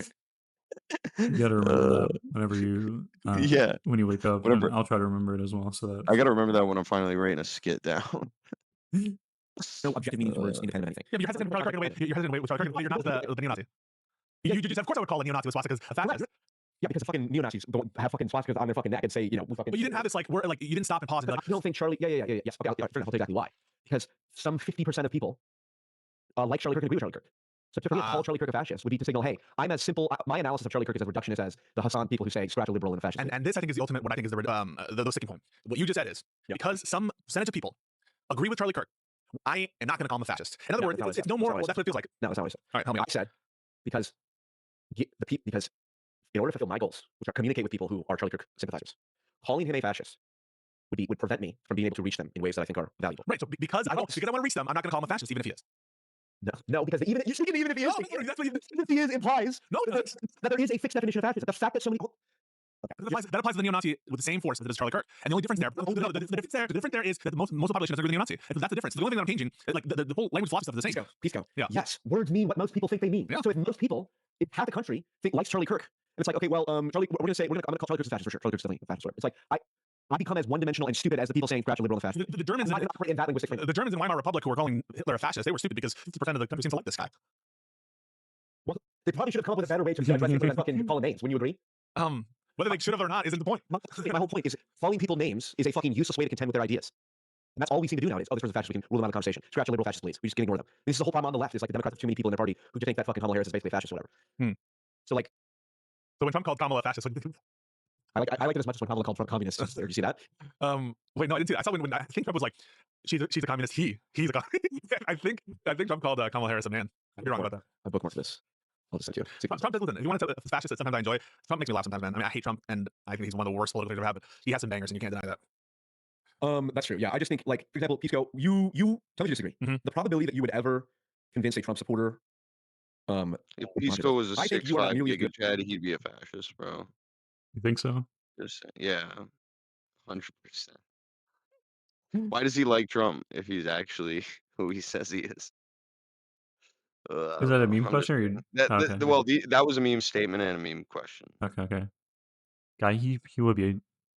I wonder how tall he is because I feel like God had to nerf him. I feel like if he was like super tall and like fit, I think he's probably like 6'1". Like I still think he's like a handsome dude, but I feel like he would be just ultimate like Giga Chad, like Hassan alternative if that was the case.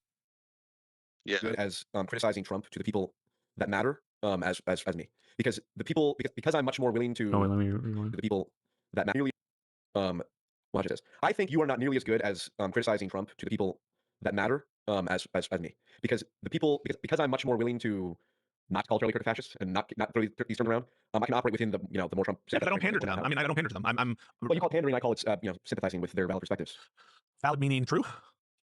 Valid meaning valid. I understand validity to relate to arguments with the inclusion. Veracity is a function of veracity is one factor in multivariate analysis that leads to validity. Oh, okay. Well, lawyer. I think I've actually studied law, and I think it's possible. I'm not necessarily the best communicator to MAGA, and part of the reason that is like I talk shit about MAGA every single day. Yeah, and look, I'm not the best at communicating to the Hassan Piker audience because I shit talk them all the time.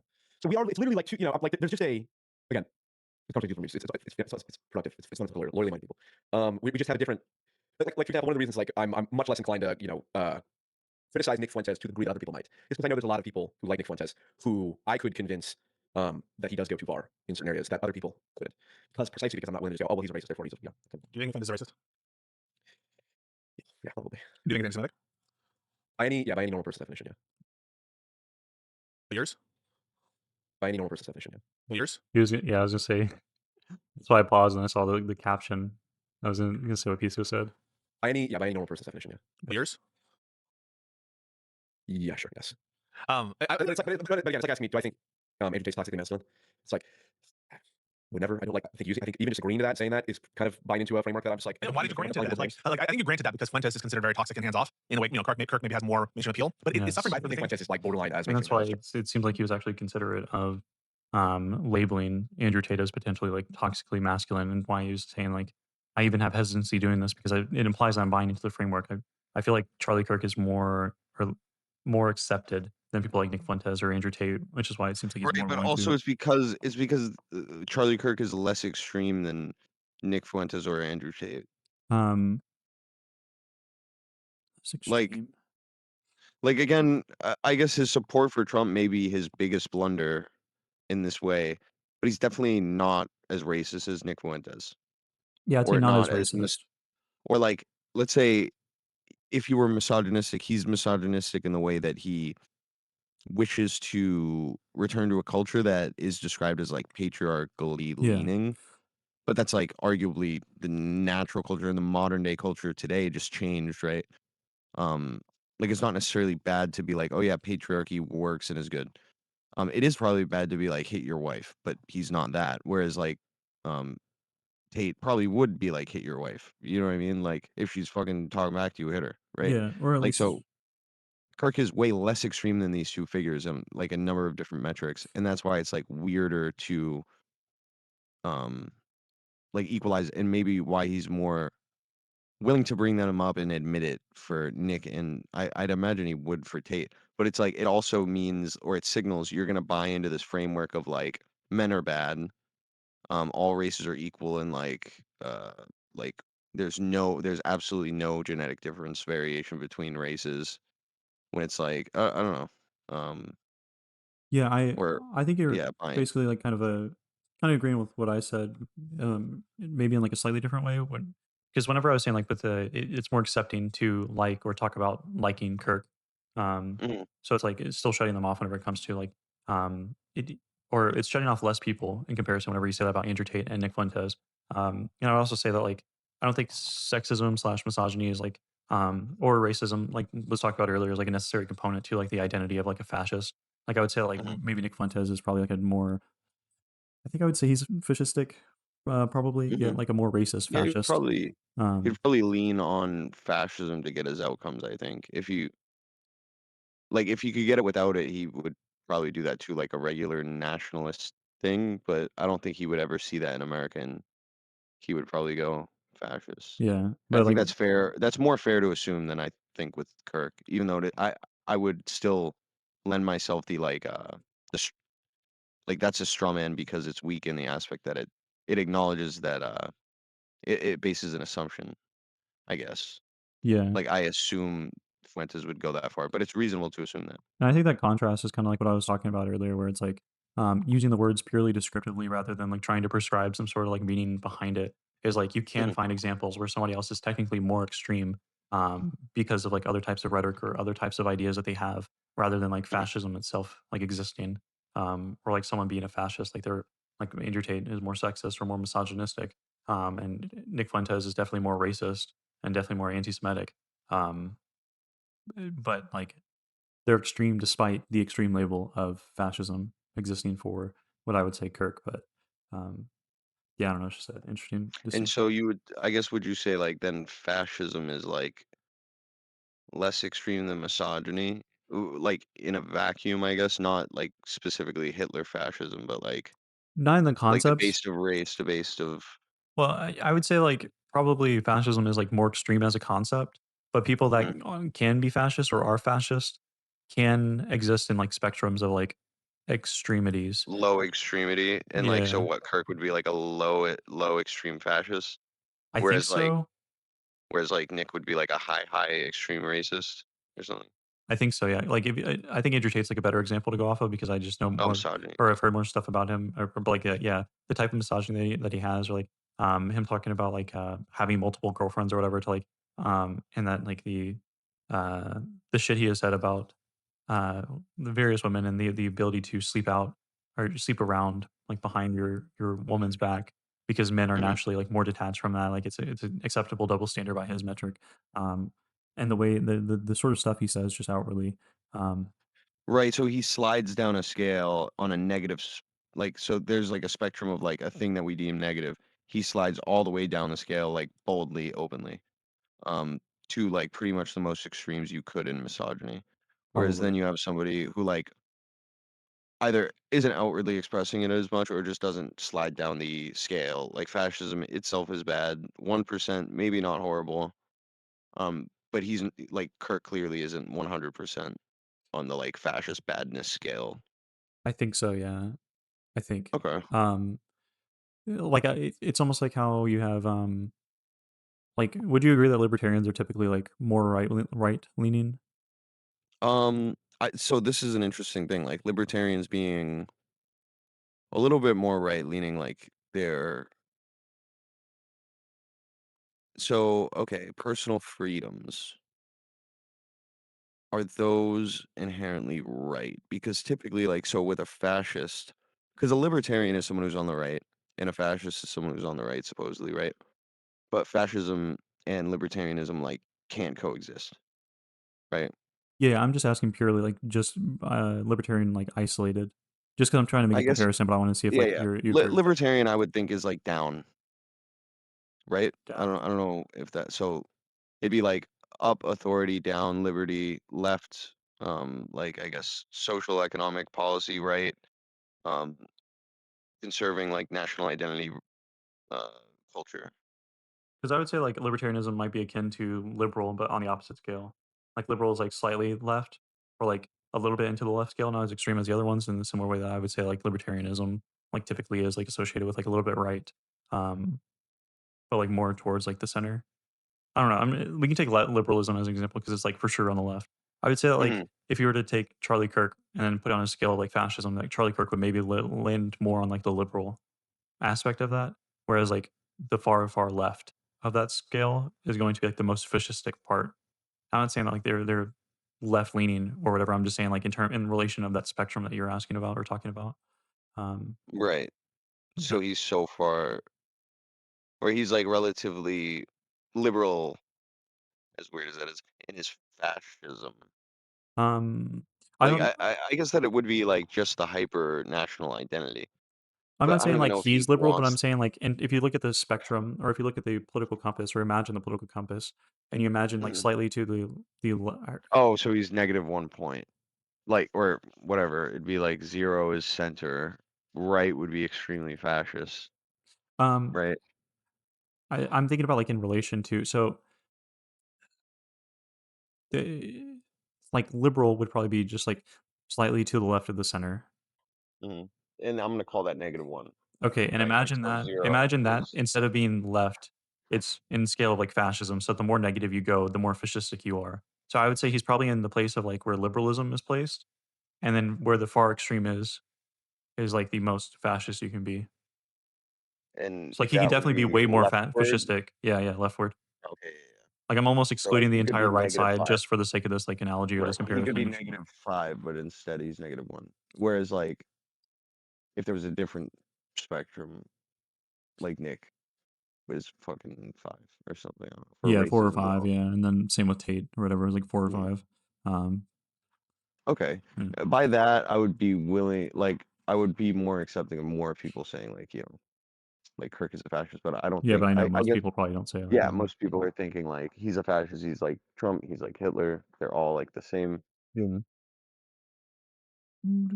Sorry, Kirk. I think it's bigger too, but I just mean to say is, like, you should have stopped me there. You should have said, I'm not going to call him anti-Semitic because how am I going to communicate to his audience to convince him of my ways? Maybe I should stop accepting. That's why I suck at debate piece because I just accept everyone's frames. No, but I would just say be honest. So, like, you answered that question that where you were like, yeah, I mean, I have a notion of anti-Semitism, and I think probably he needs it, and under most vulnerable. But you weren't willing to do that with Charlie Kirk, and I think that has to do with your intuition about which one would carry more opprobrium for yourself. Now, I could be wrong about that, but I think that if you were to say, listen, I don't want to talk about whether Nick Fuentes is an anti-Semite, you're seeing, you're like, oh, people are going to accuse me of being anti-Semitic. I agree. Yeah. So I program for myself.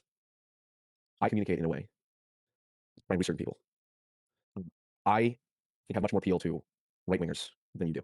When you call it program, it's like, well, you don't want to use toxic masculinity because if you don't use toxic masculinity, people call you almost like anti-gay or something. So I just like you frame it that way. Like it's fucking ridiculous. Yeah, but you just threw Nick under the bus. You called him racist, probably racist. He doesn't You called all self-identify. the groypers Christ teaches us to love all people. No, I think he does. I think he says it doesn't matter. What, I watch American First. I could just lawyer you up here and just say define it. That's funny. It's funny because they're both right, obviously. Yeah. He does constantly refer to himself as a racist, but he also constantly says he technically isn't. It's like, Yeah. it doesn't matter. He kind of lives in Doesn't that fucking- ambiguity that like Yeah. Young was talking about with like the word fascism or whatever else, how people use it. Mhm. But he's doing it to and that- himself. dude, yeah, and that's weaponized, like, but it's because of a weakness. Like when you like when liberal left, far left, or actually just not far left, sorry, anybody left of center, when people are willing to vaguify, like his piece goes hyper definition earlier, where he like threw in so many words that do have a subjective meaning. I don't think he did it intentionally. It's just like the way the Overton window in liberal ideology like works. It does bolster your argument to some extent, and it obfuscates it, makes it more difficult to argue your points, but it also gives certain people who can keep track of it this sort of like get out of jail free card of like when language is so subjective and vague, you can use like laced irony, meta irony more effectively, I think. Like if people were more comfortable using strict definitions, Yeah. like it would be harder for a racist to like clearly obfuscate like or like because for example the whole prejudice plus power thing, right? Like there's an easy out there for Fuentes to be like, I'm not racist, like I don't have a bank account, I can't fly, I don't have any power, I have no systemic, like everything I hold is like, if anything you could argue I hold some amount of social capital power, but what are you against the marketplace of ideas? Are you against free speech? I Yeah. clearly am not a politician, I don't have a bank account, I have no mortgage. Like the poorer you are, the more you get to say. Is that what that means about races? Like, and then it could give somebody like Nick a free out to say like, no, I'm not racist because you redefined prejudice plus power and like made this weird like definition. But if racist just meant you are discriminating against a race, well, he does that all the time. He doesn't even need to confirm. We can just look, analyze, know. Hmm.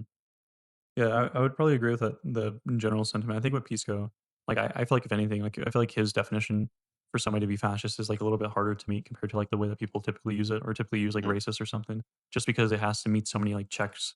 It's almost like Yeah. whenever you're charged with a crime and you have to meet all the elements required to be convicted of that crime. Or the Like, DSM-5, whatever or, diagnosis. yeah, even thing. the DSM-5 thing, yeah, I think that works too. But it's like, yeah, you're mentally checking off all these boxes to make sure that people fit I that wonder, criteria. when I'm less tired, I kind of want to look through if we can like, because strict and sensible, this is the two words that are coming to mind. Like if there could be more strict and sensible definitions. So strict in the sense that you're not necessarily allowed to be cyclical or vague or appeal to a subjective principle. Mhm. And then sensible as in like can easily be sensed by the listener, like and agreed to. Um, like it doesn't have to be sensible, like, oh, it's good or bad. Like, I don't know. I don't care about drunk driving, like, and like whether or not it's good or bad. I wanted to like define what drunk driving is, right? I mean, sensible, like, while I'm defining it, the average reader would easily interpret what I mean. And you're saying strict and sensible in relation to like, what'd Like, you say? if I want to go through, like, when I'm, some other day, I don't know, Yeah. like, go through a few different people's arguments, like Hassan, Destiny, Pisco, Jung, Hutch, and like, see if their definitions, because like a lot of these debaters go through the back and forth redefining. It's kind of like a ritual for debates. Is like, okay, this is what I'm putting on the table. This is what I'm putting on the table. Now we can talk. While they're still in there, like defining segments, could we like redefine it in a more strict and sensible and almost like using the brevity? Like, I don't know if you've ever rewritten a paper and you're trying to like add brevity, like remove wordiness, but still keep the sentence Yeah. structure proper, Yeah. keep a main subject, theme, all that, to improve readability. If these definitions could come off better in a way that would even present like openings to new arguments, or would it limit the conversation? Because you know how sometimes we're listening to arguments and then me and you will go back and forth like, oh, like this would be a decent point to bring up here or that, and maybe we'll even see it later on come out. But there are like key moments, even it feels like, where it's like, oh, this is, you know, oh, to steelman this argument, you would have to say this now. Are there some ways in which redefining these definitions in like a more strict and sensible way could make those thoughts be easier expressed? Because I do think when Pisco gave that really long definition, it is the foundation for what made that conversation so long to an extent. You know what I mean? Yeah, I can see that. Like, But also there's the other blunder with Jung, where like he is, like Pisco pointed out, not actually following his like greater wisdom, like his gut, but also like him literally like following his conversational partner's gut more, like him trying to lead somebody like into a question and like use their definitions instead of like just using his own. And then telling them if they're wrong. Yeah, telling them they're wrong when it's like he doesn't have his sensible definition of where he's right. But yeah, sorry, I'm super tired at this point. But yeah, that's a tangent I'm on in my head. I'm writing this down in our chat thing. And there's another thing that I added just in case. I don't know how you feel about it, but it was like maybe ways that like right-wing commentators have either used like communism or as a direct example, like instances of like fascism, to see how they compare it to like the way that left-wingers or like commentators on the left have used fascism as well. But I just have the first one that you listed written down as like the priority, just because I think that's interesting. Yeah. Wait, real quick. Wait, real quick. Yep. It's 2 minutes. Do you want to go to bed now, or do you just want to go? 2 minutes. Yeah. Okay. What I'm saying is like you I'll were do 2 times. to answer the question. Yeah, he's anti-Semitic because he says, I think one of the, which is the most obvious, or not most obvious, the most useful examples to point to, that would appeal, that would, in my opinion, one of the most useful examples to point to, is the degree which he says Dave Smith is a Jewish psyop. Dave Smith is one of the loudest and best critics of Israel and the Israeli relationship to the U.S. government. And Nick Fuentes, because he has a notion of Jews that is highly conspiratorial, Jews are involved in everything, and if a Jew criticizes Israel, it's actually controlled opposition, all that stuff. The fact that he says Dave Smith is a Jewish psyop is emblematic of the most delusional type of stuff that I think we fairly describe as anti-Semitic. But it's like all I'm raising is the potential. I'm much more inclined to say Nick Fuentes is a fucking idiot and moron for pointing out the idea that Dave is a Jewish psyop, rather than just saying it's anti-Semitic or racist, because again, calling people's names doesn't change anyone's opinion. Well, that's what I'm saying. Is like I think the inconsistency that I'm potentially pointing to is a lot of people will say of the term anti-Semite or racist. It is used in this way that you're accusing fascists of the term being used. I agree. Yeah. Like Norman Finkelstein is calling anti-Semitic. Fucking like everyone calling anti-Semitic. You criticize Israel. But you were willing to engage in an analysis about whether Fuentes is anti-Semitic in a way that you weren't with Charlie Kirk. Because yes, because the categories are very different. Because anti-Semitism is a much more coherent concept. No, but I'd say it's more fundamental to the average person than the ideological notion. I don't understand whether there's something to be more fundamental without understanding what fascism is. Like, say something is more X than this other term, you would need to know what that term means, right? Like, no, calling someone a racist or racist and anti-Semite are like fundamental moral categories in Western. How do you know fascism isn't without knowing what it means? In order to know something is fundamental, and I have to pick like a resource. No worries. It's now the 15th time we've done okay. this. Hey, this was a lot of fun. We should do it again. It's fun. And yeah, I think it goes back to the like a thing Jung didn't say is like there isn't an issue with people over-labeling people as anti-Semites or as racists. Or actually, I mean, maybe there is, but I would say like even then, like it seems like the racist allegations aren't taken seriously anymore in the last like 4 years, and then they've been replaced with a fascist label since Kirk's death. Yeah. Like in a way, right? It's like the left being like, oh, it's not working anymore. What do we do? Toy box, pull up my favorite toy, the F word. Can you really say like slurs like that? The F word? No, it's like fascist. Oh, That's yeah. what I was saying. Yeah, slur. Oh, right, I forgot. We can't say fascists anymore, so we're just gonna call our political enemies faggots. That's the Overton window. That's the real risk. Yeah. But Okay. all right, good night, dude. All right. Thanks for staying up. Have a good night. Yeah, of course.